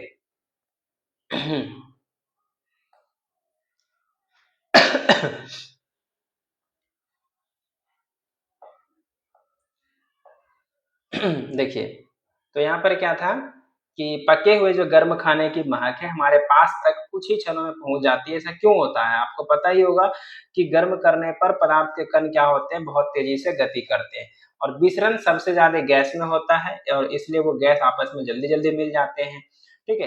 कणों की तेज और गति और अत्यधिक रिक्त स्थानों के कारण, कणों की तेज गति और अत्यधिक रिक्त स्थानों के कारण गैसों का अन्य गैसों में विसरण बहुत तीव्रता से होता है। यानी जो कणों की तेज गति है, ठीक है, गैस में सबसे ज्यादा गति होता है, उसके खुले रूप से दौड़ पाते हैं वो, और उसमें रिक्त स्थान भी ज्यादा हो पाता है, इसलिए गैसों का अन्य गैसों में विचलन बहुत जल्दी होता है। इसको दर्शाने के लिए जो एनसीईआरटी 3 तरह का फिगर बनाई है, जैसे कि ये ठोस है, इसमें ठोस के कण जो होगा देखिए बहुत नजदीक नजदीक में है, ठीक है, सबसे कम रिक्त स्थान है। यहाँ पर द्रव है, इसमें थोड़े बहुत रिक्त स्थान मौजूद हैं, और ये यहाँ पर गैस है, और इसमें देखिए बहुत ज्यादा गैप है, क्या है, बहुत ज्यादा गैप है। तो रिक्त स्थान सबसे ज्यादा गैस में, तो उसका विसरण भी सबसे ज्यादा रिक्त स्थान कम किसमें, ठोस में, तो उसमें विसरण भी सबसे कम। तो इस प्रकार देखिए यहाँ पर क्या लिखा कि एबीसी पदार्थों में तीनों अवस्थाओं के कणों का योजनाबद्ध आवर्धित चित्रण किया गया है, अर्थात तीनों अवस्थाओं में कणों की गति को भी देखा जा सकता है और उसकी तुलना की जा सकती है। तो सबसे ज्यादा गति भी किसमें, गैस में, फिर उससे कम द्रव में, और फिर उससे कम ठोस में। सबसे ज्यादा रिक्त स्थान किसमें, तो गैस में, फिर उससे कम द्रव में, फिर उससे कम किसमें, ठोस में। ठीक है, सबसे ज्यादा विसरण किसमें होगा, तो गैस में होगा, फिर उससे कम किसमें होगा, द्रव में, फिर उससे कम किसमें होगा, ठोस में। इस तरीके से, ठीक है। तो चलिए यहां तक हमने समझ लिया। अब अगला यहाँ पर क्या, देखिए थोड़ा सा और है कि गैसीय अवस्था में कणों की गति जो होती है अनियमित होती है, किसी भी दिशा में इसके कण जो हो गति कर सकते हैं, और अत्यधिक तीव्र होती है, यानी बहुत तेजी से भी होता है। तो इस अनियमित गति के कारण ये कण आपस में एवं बर्तन की दीवारों से टकराते हैं, ठीक है, और बर्तन की दीवारों पर गैस के कणों द्वारा प्रति इकाई क्षेत्र पर लगे बल के कारण गैस का दबाव भी बनाता है। जैसे कि आप देखते होंगे आंधी तूफान, जब आंधी तूफान आती है तो क्या होते हैं, उसके कण बहुत ही तीव्र गति से चलती है, और खाली पड़े बर्तन, डिब्बा, उसमें क्या होते हैं, वायु के कण भर जाते हैं और उस पर दबाव लगा करके उसको एक जगह से दूसरी जगह पहुंचा दिया जाता है। ठीक है, यानी गैस दबाव भी डालते हैं, क्या डालते हैं, गैस दबाव भी डालते हैं। यहाँ कुछ क्वेश्चंस हैं, क्वेश्चंस के आंसर करने तो थोड़े जरूरी हैं, लेकिन समय कम होने के कारण क्या करूं, कराऊं या फिर नहीं कराऊं। जैसे देखिए कि किसी तत्व के द्रव्यमान प्रति इकाई जैसे किसी तत्व के द्रव्यमान प्रति इकाई आयतन को घनत्व कहते हैं, यानी घनत्व क्या होते हैं, द्रव्यमान बटे आयतन होता है। तो बढ़ते हुए घनत्व के क्रम में निम्नलिखित को व्यवस्थित कीजिए, यानी घनत्व सबसे ज्यादा मतलब होगा और उसको कम करना, यानी उसको घनत्व को बढ़ते हुए घनत्व के क्रम में, यानी सबसे कम घनत्व किसका होगा उसको, फिर उसके बाद यानी बढ़ते हुए घनत्व में इसको सजाना है। तो देखिए सबसे घनत्व का मतलब क्या होता है, एक आयतन में कितना द्रव्यमान होगा, यानी प्रति आयतन में द्रव्यमान। तो देखिए बहुत सारे आयतन में वायु बहुत कम होता है, तो इस तरीके से मैंने सजा दिया है, वायु, चिमनी का धुआं, रुई, जल, शहद, चौक और लोहा। और जो सबसे ज्यादा ठोस होगा उसका घनत्व ज्यादा होगा, अर्थात छोटे से ही आयतन में उसे बहुत ज्यादा द्रव्यमान होगा। ठीक है, इस तरीके से। फिर दूसरा, पदार्थ की विभिन्न अवस्थाओं के गुण में होने वाले अंतर को सारणीबद्ध कीजिए। फिर निम्नलिखित में दृढ़ता, संवितता, तरलता, ये सभी को सजाइए। देखिए ये सभी हो गया, ज्यादा कुछ है नहीं, आप वीडियो को पॉज करके इसको पढ़ लीजिएगा, ठीक है, समझ में आ जाएगा। चलिए अब आगे बढ़ते हैं। अगला क्या है, क्या पदार्थ अपनी अवस्था को बदल सकता है। ठीक है, यानी जो हमने पदार्थ की 3 अवस्थाएं देखा, ठोस, द्रव और गैस, क्या आपस में अपनी अवस्था को बदल सकता है, और बदल सकता है तो कैसे बदलेगा उसको मुझे समझना होगा। देखिए अपने परीक्षण से हम जानते हैं कि जल जो है पदार्थ की तीनों अवस्थाओं में रहता है। ठीक है, नॉर्मली हम लोग सभी जानते हैं कि जल जो है पदार्थ की तीनों अवस्था, अर्थात ठोस में, ठीक है, द्रव में और गैस में, ये तीनों अवस्थाओं में जल रहता है। तो इसमें पढ़ेंगे जैसे कि ठोस जैसे बर्फ के रूप में, द्रव जैसे जल के रूप में, और गैस जैसे कि जलवाष्प के रूप में, अर्थात तीनों रूपों में रहते हैं।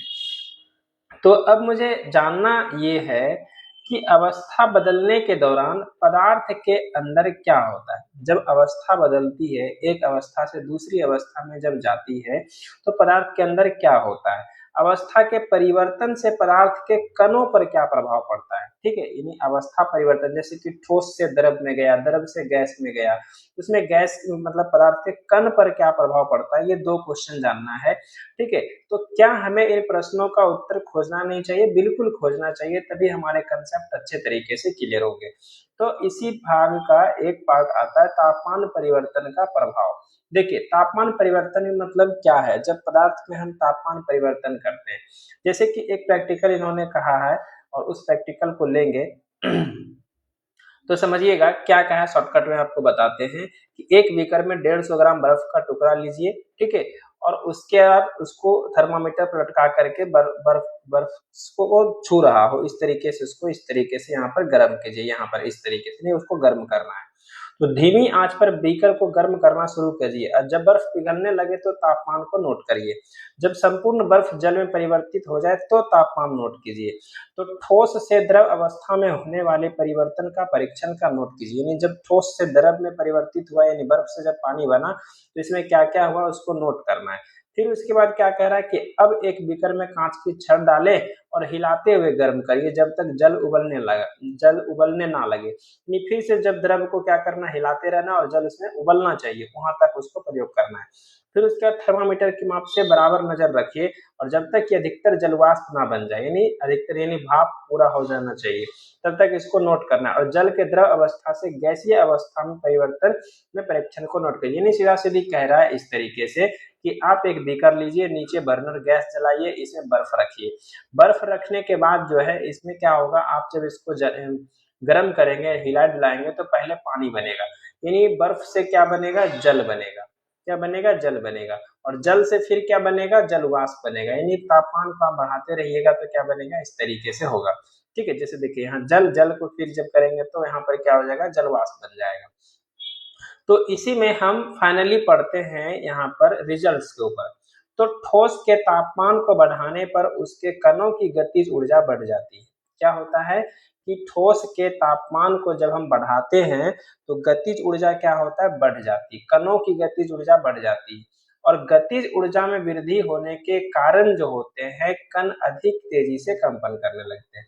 यहाँ पे समझिएगा फैक्ट छुपा हुआ है, ठीक है, क्या छुपा हुआ है, फैक्ट छुपा हुआ है। क्या कि जब ठोस के तापमान को हम बढ़ाते हैं तो उसके कणों की गतिज ऊर्जा क्या होती है, बढ़ जाती है। जब गतिज ऊर्जा बढ़ जाएगी तो उसमें क्या होगा, उसके कारण कण जो होंगे, यानी कण अधिक तेजी से कंपन करने लगेगा, अर्थात अधिक तेजी से गति करने लगेगा। तो ऊष्मा के द्वारा प्रदत्त की गई ऊर्जा कणों के बीच के आकर्षण बल को पार कर लेती है। यानी जो उसके कण के नजदीक नजदीक में जो आकर्षण बल होते हैं, ऊष्मा के कारण जो ऊर्जा उसको मिलती है वो क्या हो जाता है, आकर्षण बल को पार कर जाती है। ठीक है, ऊष्मा ऊष्मा ऊर्जा इस आकर्षण बल से ज्यादा हो जाता है और इस कारण से कण अपने नियत स्थान को छोड़कर अधिक स्वतंत्र होकर गति करने लगती है। यानी ठोस में जो अपने जगह पर ही रहते हैं उसके कण, उस स्थान को छोड़ करके, ठीक है, इस कारण से क्या होते हैं, कण अपने नियत स्थान को छोड़कर अधिक स्वतंत्र होकर गति करने लगती है और एक ऐसी अवस्था आ जाती है जब ठोस पिघल करके द्रव में परिवर्तित हो जाता है। यानी ये धीरे धीरे जो है फिर जाकर के बर्फ पिघल करके क्या होता है, द्रव अवस्था में आ जाता है। यानी क्या था, सिंपल सी बात, इसको फिर से समझेंगे कि एक बर्फ है, बर्फ को जब हम तापमान बढ़ाते हैं तो तापमान बढ़ाने के कारण उसकी गतिज ऊर्जा बढ़ जाती है। गतिज ऊर्जा बढ़ने के कारण ठोस के कण क्या होते हैं, अधिक तेजी से गति करने लगते हैं।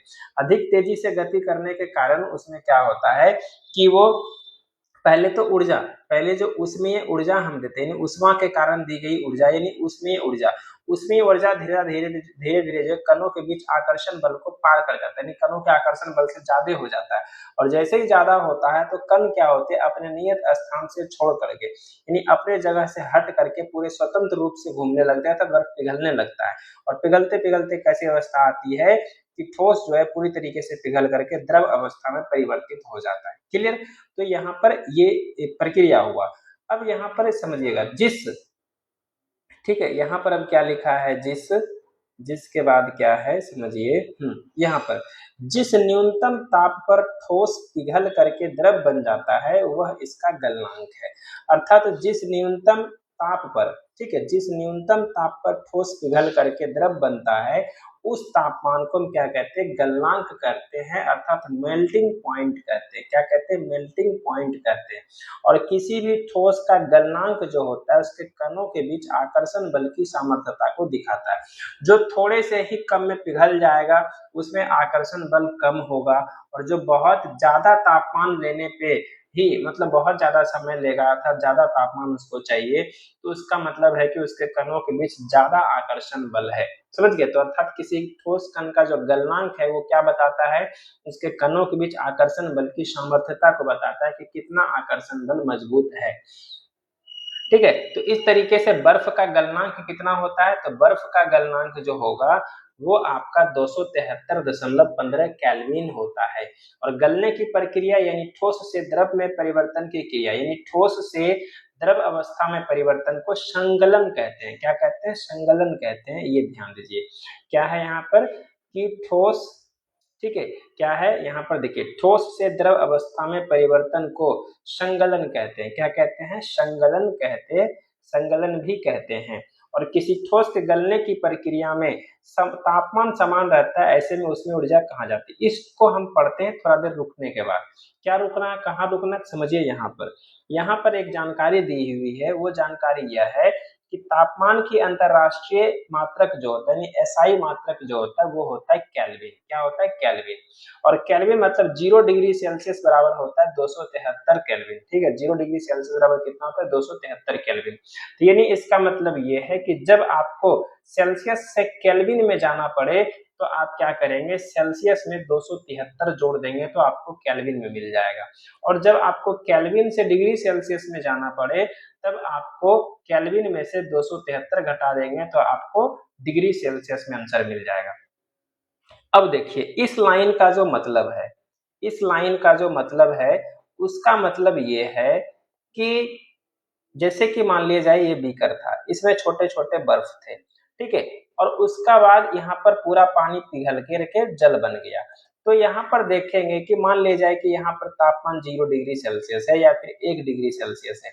यहाँ पर जब आप देखेंगे जब पानी पूरा पिघल ही रहा होता है तो भी यहाँ पर 1 डिग्री सेल्सियस है, और इस बीच में जो हम तापमान बढ़ा रहे हैं, ऊर्जा बढ़ा रहे हैं, तो तुरंत तापमान में वृद्धि नहीं हो रही, कुछ समय के बाद हो रही है, यानी 1-2 मिनट के बाद हो रही है। तो इसका मतलब है कि किसी ठोस के गलने की प्रक्रिया में तापमान समान रहता है, यानी जब गल रहा होता है उस टाइम पे तापमान समान ही रहता है। तो उसका मतलब है कि उसमें उष्मीय ऊर्जा कहाँ गया, अर्थात उसमें जो हम टेम्परेचर बढ़ा रहे हैं, उसमें ऊर्जा प्रदान कर रहे हैं, वो कहाँ चला गया। ठीक है, उष्मीय ऊर्जा कहाँ चली गई। ठीक है, इस चीज को समझना है। तो इसका मतलब ये हुआ कि गलने की प्रयोग की प्रक्रिया के दौरान आपने ध्यान दिया होगा कि गलनांक पर पहुंचने के बाद जब तक संपूर्ण बर्फ पिघल नहीं जाता तापमान नहीं बदलता, यानी जब तक पूरा बर्फ नहीं पिघलता है तब तक तापमान में कोई वृद्धि नहीं होती। अर्थात बीकर को ऊष्मा प्रदान करने के बावजूद भी ऐसा ही होता है। अर्थात यहाँ पर देखिए हुआ क्या, कणों के पारस्परिक आकर्षण बल को वशीभूत करके पदार्थ की अवस्था को बदलने में इस ऊष्मा का उपयोग होता है। आखिर जो ये ऊष्मा कहीं वृद्धि नहीं हो रहा है तो उस ऊष्मा का उपयोग कहाँ हो रहा है, तो उस ऊष्मा का उपयोग जो हो रहा है वो हो रहा है आकर्षण बल को तोड़ने के लिए, यानी वशीभूत करके एक अवस्था से दूसरी अवस्था में बदलने के लिए उस ऊष्मा का प्रयोग हो रहा है। ठीक है, चूंकि तापमान में बिना किसी तरह की वृद्धि दर्शाए उष्मीय ऊर्जा को बर्फ अवशोषित कर लेता है, यानी जो है तापमान अपनी वृद्धि नहीं हो रही है, तो अर्थात क्या हो रहा है कि उस उष्मीय ऊर्जा को जो है बर्फ अवशोषित कर लेती है, और यह माना जाता है कि यह बीकर में ली गई सामग्री में छुपी रहती है। यानी बीकर में हम जो भी चीजें लेते हैं यानी बर्फ लेते हैं या फिर और भी किसी चीज को पिघलाना हो, जैसे लोहे को ही मेल्ट करना हो, तो जो लोहा है या बर्फ है, ठीक है, वो अवशोषित करती है ऊष्मा को, वो क्या करती है, ऊष्मा का अवशोषण करती है, और जब तक पिघलती नहीं तब तक तापमान समान है, अर्थात इस बीच की ऊष्मा को हम कहते हैं गुप्त ऊष्मा। इसको क्या कहते हैं, गुप्त ऊष्मा कहते हैं। गुप्त ऊष्मा किसको कहते हैं कि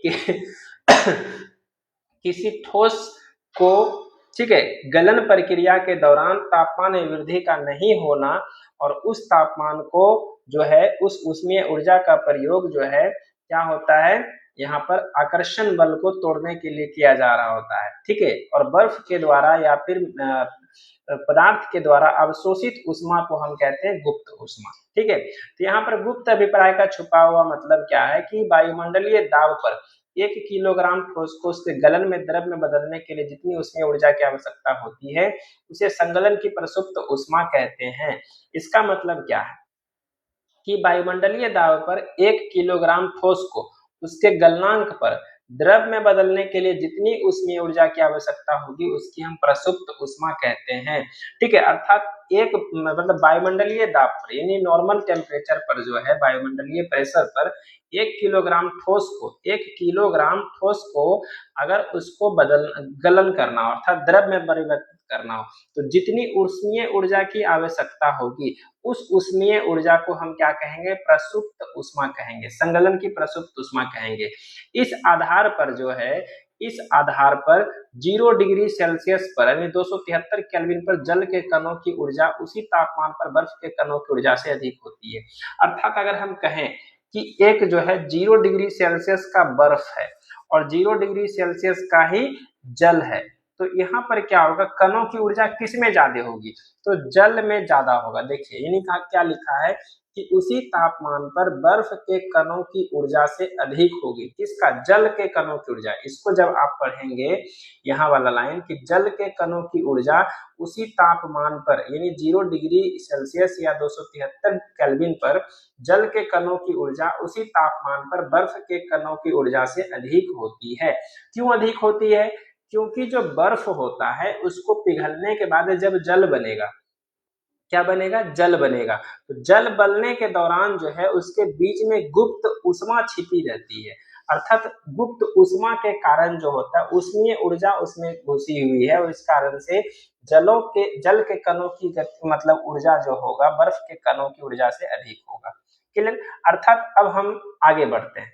अब जब जल को और अधिक ऊष्मा देते हैं अर्थात और अधिक गर्म करते हैं तो कण क्या होगा, अब अधिक तेजी से गति करेगा और एक निश्चित तापमान पर पहुंचने के बाद इतनी ऊर्जा आ जाती है कि वे परस्पर आकर्षण बल को तोड़ देते हैं और फिर स्वतंत्र होकर इसी तापमान पर द्रव क्या होते हैं, गैस में बदलना शुरू हो जाता है। ठीक है, यानी फिर से जब हम जल को और थोड़ा गर्म करते हैं तो क्या होगा, इसमें और इतनी ऊर्जा आ जाती है कि वे परस्पर आकर्षण बल, जो जल के कणों के बीच में जो आकर्षण बल होता है उसको तोड़ते हैं और स्वतंत्र हो जाते हैं और इस तापमान पर द्रव क्या होता है, गैस में बदल जाता है। जिस तरीके से बर्फ से द्रव में बदला ठीक उसी प्रकार से द्रव से भी गैस में बदल गया। तो वायुमंडलीय दाब पर वह तापमान, अब फिर से यहाँ पर समझना है, वायुमंडलीय दाब पर वह तापमान, वायुमंडलीय दाब पर वह तापमान जिस पर द्रव उबलने लगता है, द्रव क्या होता है, उबलने लगता है, उसका हम क्वथनांक कहते हैं। क्या कहते हैं, क्वथनांक कहते हैं। अर्थात इसको बोलते हैं बॉइलिंग पॉइंट। जिस तापमान पर कोई भी द्रव उबलने लगता हो, क्या करता हो, उबलने लगता हो, बॉयल होने लगता हो, उसको हम कहते हैं बॉइलिंग पॉइंट अर्थात क्वथनांक। ठीक है,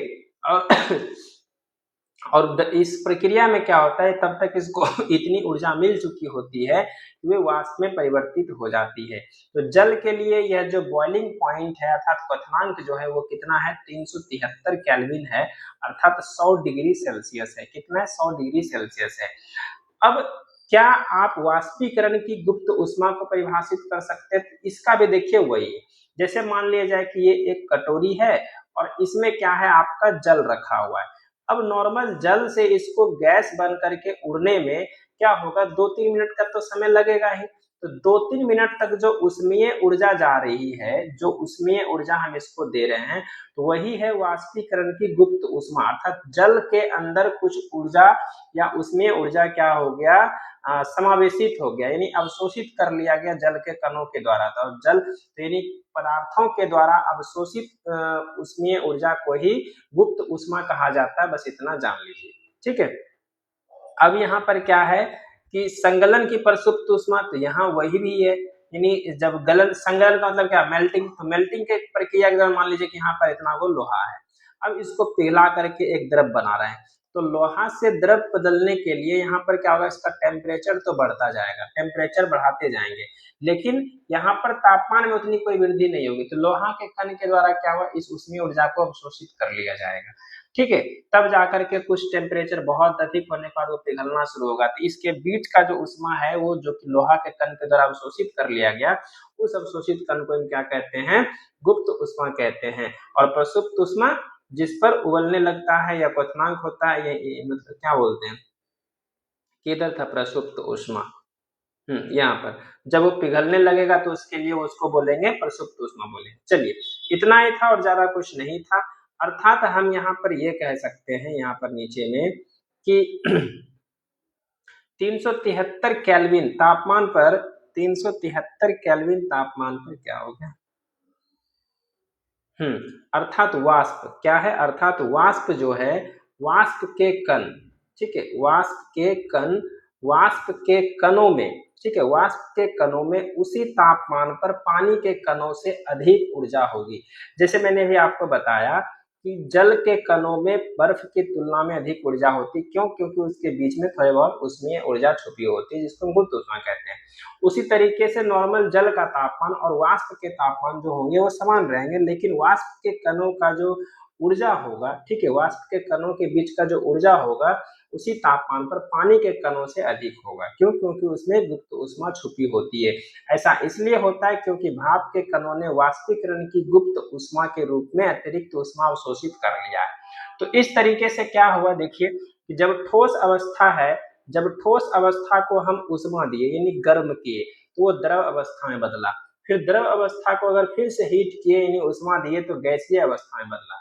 अब इसको रिटर्न करते हैं, जब गैसीय अवस्था को थोड़ा सा ठंडा करेंगे तो वो क्या होगा, द्रव अवस्था में आएगा, और द्रव अवस्था को और ठंडा करेंगे तो फिर ठोस अवस्था में अर्थात बर्फ बन जाएगा।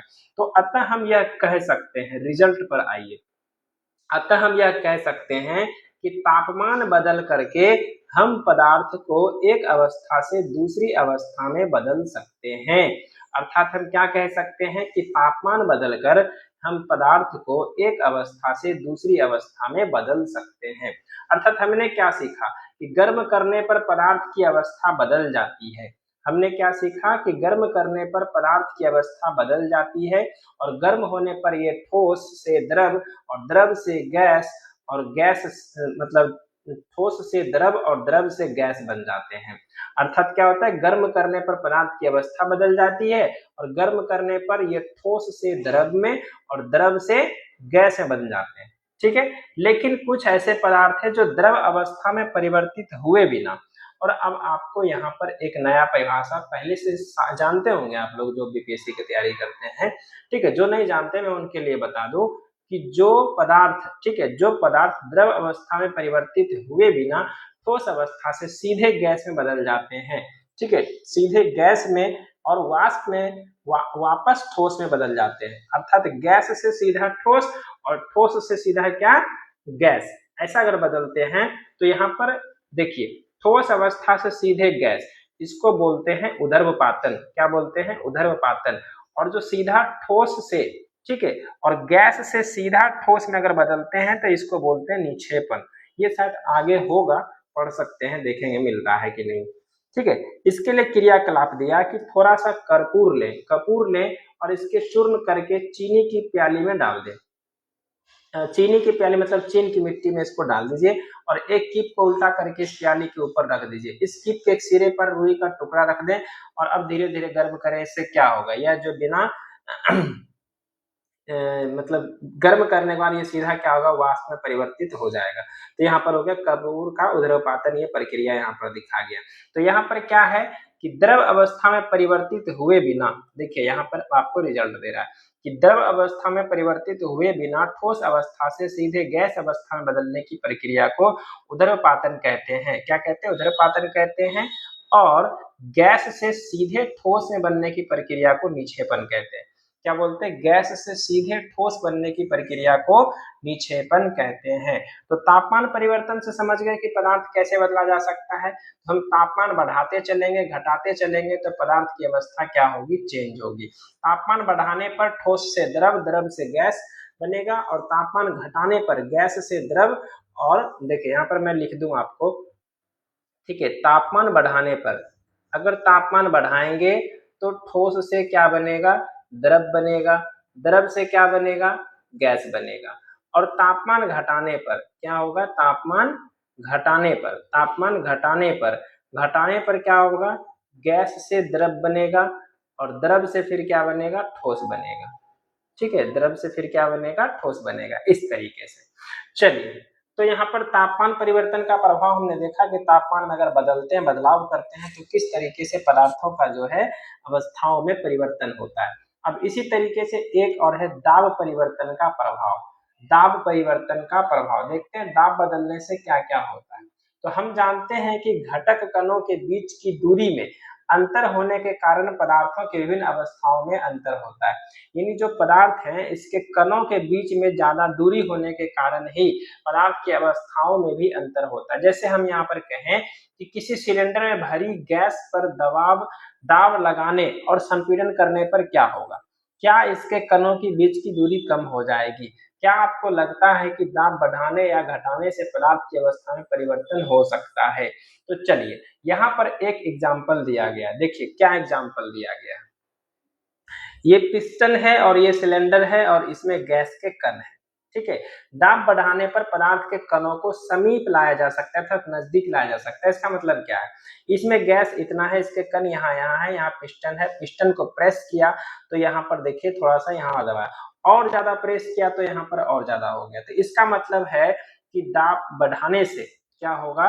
दाब के बढ़ने और तापमान के घटने से गैस तरल अवस्था बदलती है। देखिए यहाँ पर क्या हो गया, नॉर्मल समझिए। पहले तो यहाँ पर ये समझना है कि दाब हम बढ़ाते हैं, क्या किए, दाब हम बढ़ाए तो दाब बढ़ाने पर जो है गैस द्रव में परिवर्तित हो जाएगा, ठीक है। और तापमान घटाने पर तो आपको पता पहले से था कि गैस द्रव में परिवर्तित होगा, ठीक है। तो इसीलिए जो है हम लिक्विडफाइड पेट्रोलियम गैस जो होता है इसको दाब बढ़ा करके था, उसको प्रेशराइज करके दाब बढ़ा करके उसको द्रवीभूत करके एक सिलेंडर में डाल देते हैं और एक तरीके से लिक्विड में आ जाता है और फिर बहुत प्रेशर होने वाले वो गैस के रूप में ही बाहर आता है। देखिए, क्या आपने ठोस CO2 के बारे में सुना है? इसे उच्च दाब पर संग्रहित किया जाता है। ठोस CO2 अर्थात सूखा बर्फ जिसको हम बोलते हैं। जब वायुमंडलीय दाब का माप 1 एटमॉस्फेयर हो तो ठोस CO2 द्रव अवस्था में आए बिना सीधे गैस में बदल जाता है।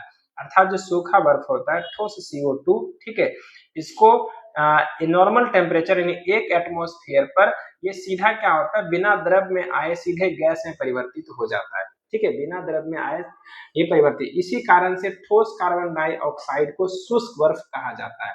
ठोस कार्बन डाइऑक्साइड को क्या कहा जाता है? शुष्क बर्फ कहा जाता है, इसको ध्यान रखना है। ठोस कार्बन डाइऑक्साइड को शुष्क बर्फ कहते हैं। क्यों? क्योंकि ये 1 एटमॉस्फेयर प्रेशर पर जो है ये ठोस से सीधे गैस में बदल जाती है, ठोस से सीधे गैस में बदल जाती है। इस तरीके से हम कह सकते हैं कि पदार्थ की अवस्थाएं यानी ठोस, द्रव और गैस जो है दाब और तापमान के द्वारा तय होती है। अर्थात जो पदार्थ की अवस्थाएं हैं कौन कौन सी, तो ठोस, द्रव और गैस, यहाँ पर हम दाब बढ़ा करके और तापमान भी बढ़ा घटा करके हम उसके अवस्थाओं को बदल सकते हैं। जैसे यहाँ पर एक फिगर के द्वारा समझाया गया है कि जब ठोस को, ठीक है, जब ठोस से द्रव में जाएगा तो संगलन होगा। देखिए यहाँ पर मैंने लिखा है ठोस से द्रव में परिवर्तित हो रहा है अर्थात पिघल रहा है अर्थात संगलन हो रहा है। द्रव से गैस में जा रहा है यानी वाष्पीकरण हो रहा है और गैस से सीधा ठोस में हो रहा है तो निक्षेपण हो रहा है, ठीक है। फिर उसके बाद यहाँ मैंने लिखा ठोस से गैस में, अगर यानी ठोस से सीधा गैस है तो ध्रुवपातन है, गैस से द्रव है तो संघनन है और द्रव से ठोस है तो इसको जमना कहा गया। इस तरीके से यहाँ पर आप समझ सकते हैं। जैसे यहाँ पर ठोस से देखिए द्रव में गया तो ये गलन, सेम चीजें हैं, आप इसको पॉज करके भी समझ सकते हैं। अब उसके बाद कुछ क्वेश्चंस यहाँ पर दिए हुए, मैं इसको जूम कर देता हूँ, आप इसको पढ़ लेंगे तो शायद इसका क्लियर हो जाएगा, कोई दिक्कत नहीं है, ठीक है। अब आगे हम लोग बढ़ते हैं वाष्पीकरण। क्या है? वाष्पीकरण पर देखिए पदार्थ की अवस्था बदलने के लिए क्या सदैव उष्मा देना या दाब बदलना आवश्यक है? ठीक है, पदार्थ की अवस्था बदलने के लिए क्या हमेशा हीट देना अर्थात उष्मा देना या प्रेशर के कारण ही हो पाएगा या नॉर्मल ही होगा, इस चीज को जानना है।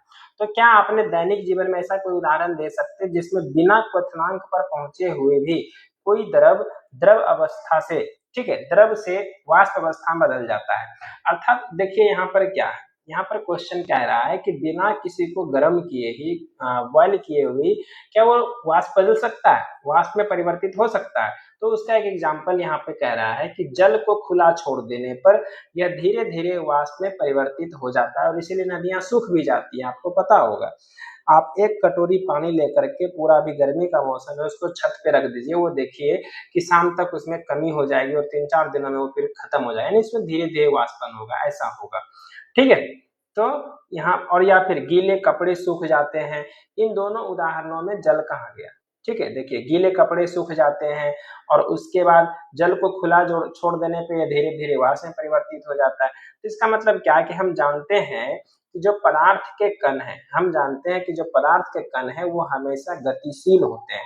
क्या होते हैं? गतिशील होते हैं, कभी रुकते नहीं है। और एक निश्चित तापमान पर गैस, द्रव या ठोस के कणों में विभिन्न मात्रा में गतिज ऊर्जा होती है। क्या होती है? विभिन्न गतिज ऊर्जा होती है। हम जानते हैं पदार्थ के कण हमेशा गतिशील होते हैं और कभी रुकते नहीं है, ठीक है। और एक निश्चित तापमान पर गैस, द्रव या ठोस के कणों में विभिन्न मात्रा में गतिज ऊर्जा होती है। सब में गतिज ऊर्जा होता है। जब उसमें कण गतिशील है तो गतिज ऊर्जा होगा। अब द्रवों में सतह पर स्थित कणों के कुछ अंशों में इतनी गतिज ऊर्जा होती है कि वे एक दूसरे को, ठीक है, द्रव के सतह पर स्थित कणों के अंशों में इतनी गतिज ऊर्जा होती है कि दूसरे कणों के आकर्षण बल से मुक्त हो जाते हैं और क्वथनांक से कम तापमान पर ही द्रव के वाष्प में परिवर्तित होने की इस प्रक्रिया को वाष्पीकरण कहते हैं।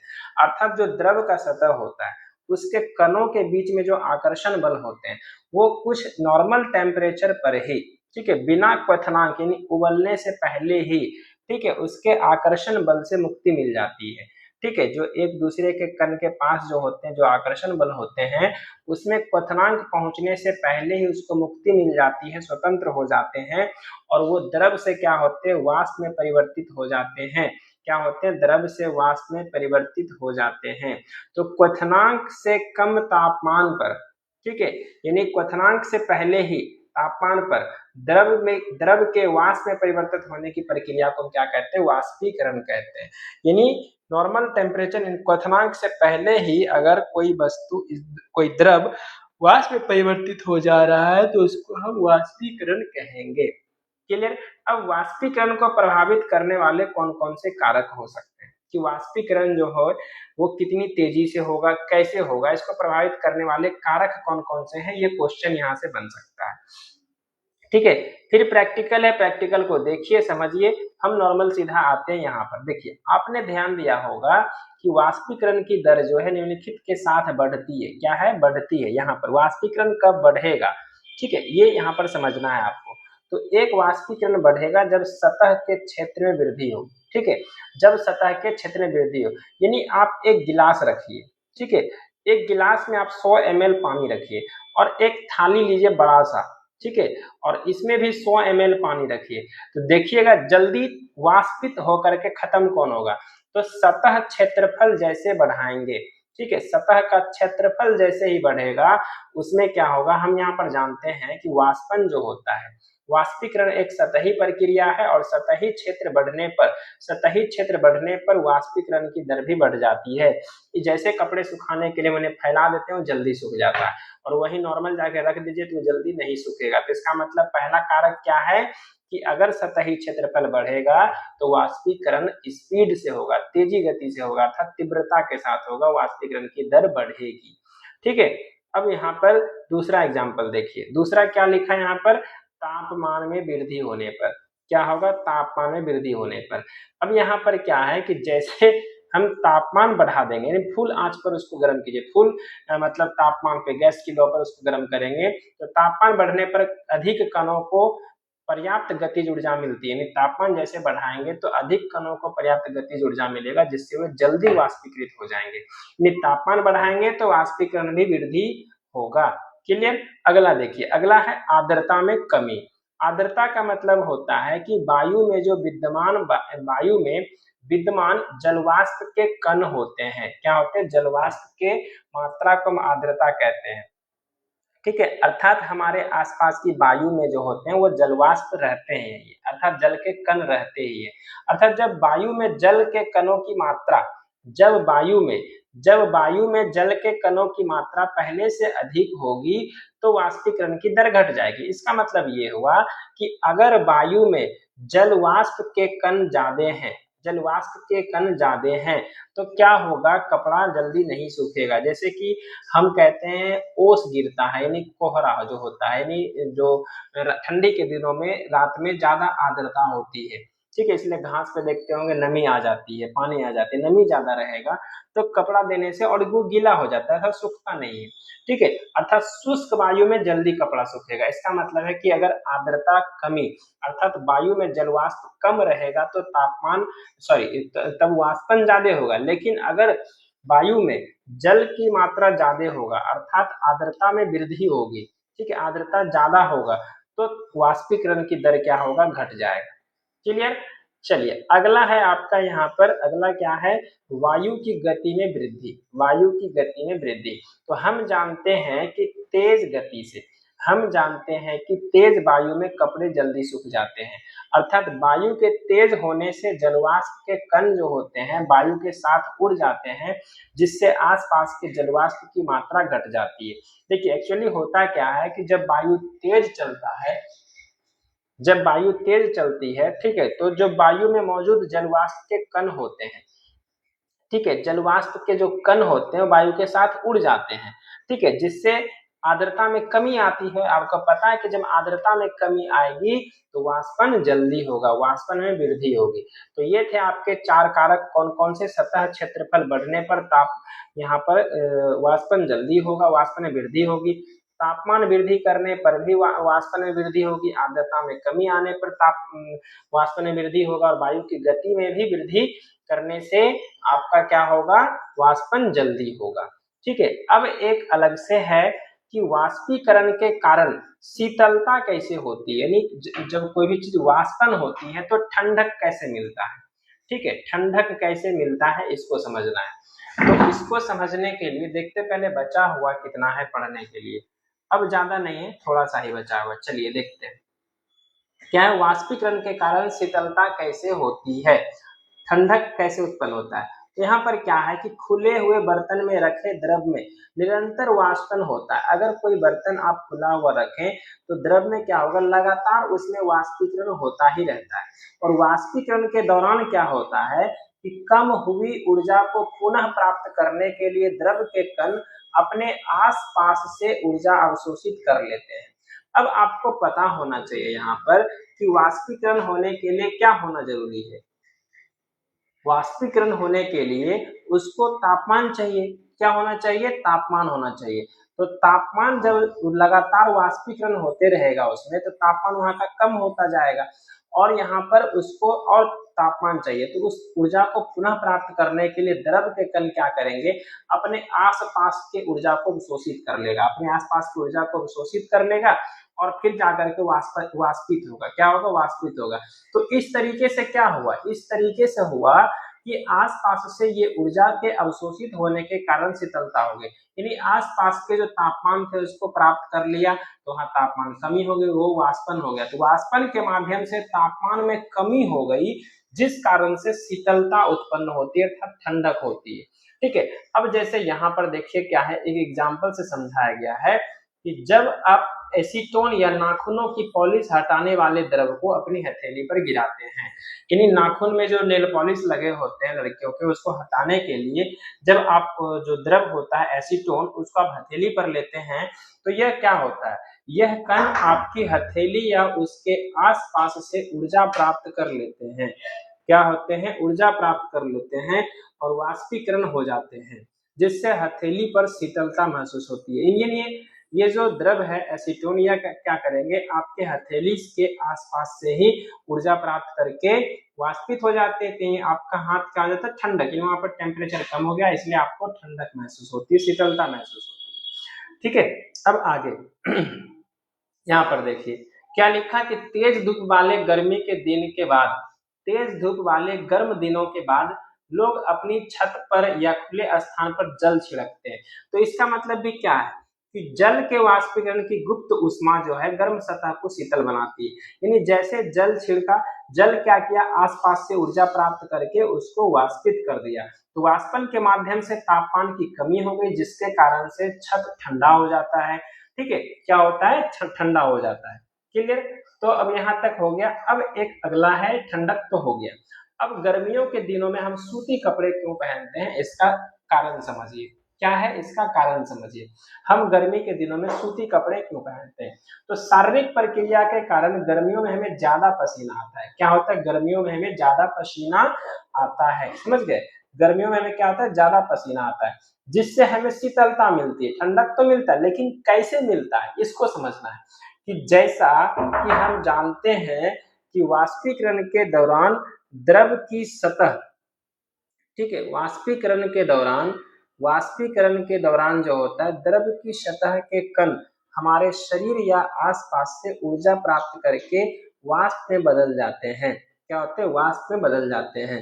तो वाष्पीकरण की प्रसुप्त ऊष्मा के बराबर ऊष्मीय ऊर्जा हमारे शरीर से अवशोषित करते हैं। यानी वाष्पन के दौरान जो होता है, हमारे शरीर की ऊष्मीय ऊर्जा को, ठीक है, हमारे शरीर की ऊर्जा को ये प्राप्त करके वाष्पित करते हैं पसीना को, ठीक है, जिससे क्या होता है? हमारे शरीर का टेम्परेचर थोड़ा कम होता है और हमें ठंडक महसूस होती है। क्या होती है? ठंडक महसूस होती है। अब चूंकि सूती कपड़ा जो होता है, सूती कपड़ों में जल का अवशोषण अधिक होता है, यानी जब हम सूती कपड़ा पहनते हैं तो देखते होंगे वो जल को एब्जॉर्ब ज्यादा करते हैं, यानी पसीना बहा और सारा पसीना किसमें? कपड़ा में समा गया, और कपड़ा में समा गया तो क्या हो गया? वो शरीर के तापमान का इस्तेमाल करके उसको वाष्पित करते जा रहा है, और हमारा पसीना इसमें अवशोषित होकर वायुमंडल में आसानी से वाष्पीकृत हो जा रहा है, जिसके कारण से हमको ठंडा, यानी जितना ज्यादा पसीना कपड़ा में समाहित होकर के वाष्पित होगा, उतना ज्यादा मुझे ठंडक महसूस होगी।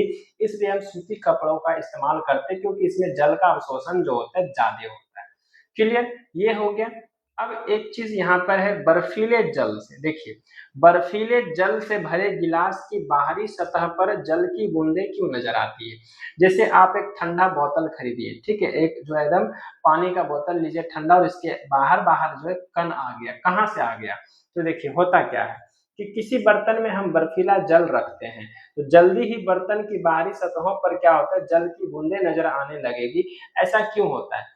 क्योंकि वायु में उपस्थित जो जलवाष्प के कण है, यानी जलवाष्प की जो ऊर्जा है, वो ठंडे पानी के संपर्क में आकर के कम हो जाती है। अर्थात जैसे ये बोतल रखा हुआ है, समझिए, इसमें पानी है, तो यहाँ जो आसपास जो वायु है, यहाँ का तापमान क्या होगा? कम हो जाएगा, ठीक है, और तापमान कम होने से आपको पता होगा कि गैस में अगर तापमान कम करेंगे तो वो द्रव में आएगा, ठीक है, तो इसलिए यह द्रव अवस्था में बदल जाती है, जो हमें जल की बूंदों के रूप में दिखाई देता है, और इसी को हम बोलते हैं संघनन। क्या बोलते हैं? संघनन। संघनन होता है यहाँ पर, और इस कारण से जल वाष्प जो होता है जल की बूंदों के रूप में नजर आता है। बाकी यहाँ पर कुछ क्वेश्चंस थे, मैंने क्वेश्चंस किया हुआ है, वीडियो को पॉज करके आप इसको देख लीजिएगा, समझ में आ जाएगा। हाँ, ठीक है, चलिए, इसी के साथ चैप्टर हमारा खत्म होता है। दोस्तों उम्मीद करते हैं कि टाइम तो ज्यादा लगा होगा, अप्रोक्स 2 घंटे के आसपास आपको लगा होगा, लेकिन ये चैप्टर अच्छे तरीके से समझ में आया होगा। और इस तरीके से अगर आप लाइन बाय लाइन पढ़ने में परेशान हो रही है आपको, तो जरूर हमारे चैनल को सब्सक्राइब कर लीजिए। मैं इसमें 6 से लेकर 12 तक की एनसीईआरटी जो भी यूजफुल है, मैं उसको जरूर पढ़ाने की पूरी कोशिश करूंगा, और इसी तरीके से एनसीईआरटी खत्म होगा, ठीक है। अब बीपीएससी या यूपीएससी प्रारंभ करने का सबसे अच्छा तरीका है एनसीईआरटी को पहले पढ़े, चैप्टर पे कमांड बनाए, फिर जाकर के स्टैंडर्ड बुक्स को पढ़े तो ज्यादा समय है। तो 73 और 74 वाले बीपीएससी वाले जो भी स्टूडेंट हैं, जो हमारे चैनल को देख रहे हैं, इस वीडियो को देख रहे हैं, जरूर सब्सक्राइब कर लीजिएगा, हमारे साथ जुड़े रहिएगा। तब तक धन्यवाद, मिलते हैं अगले एनसीईआरटी के अगले चैप्टर में, ठीक है। चलिए, धन्यवाद, थैंक यू।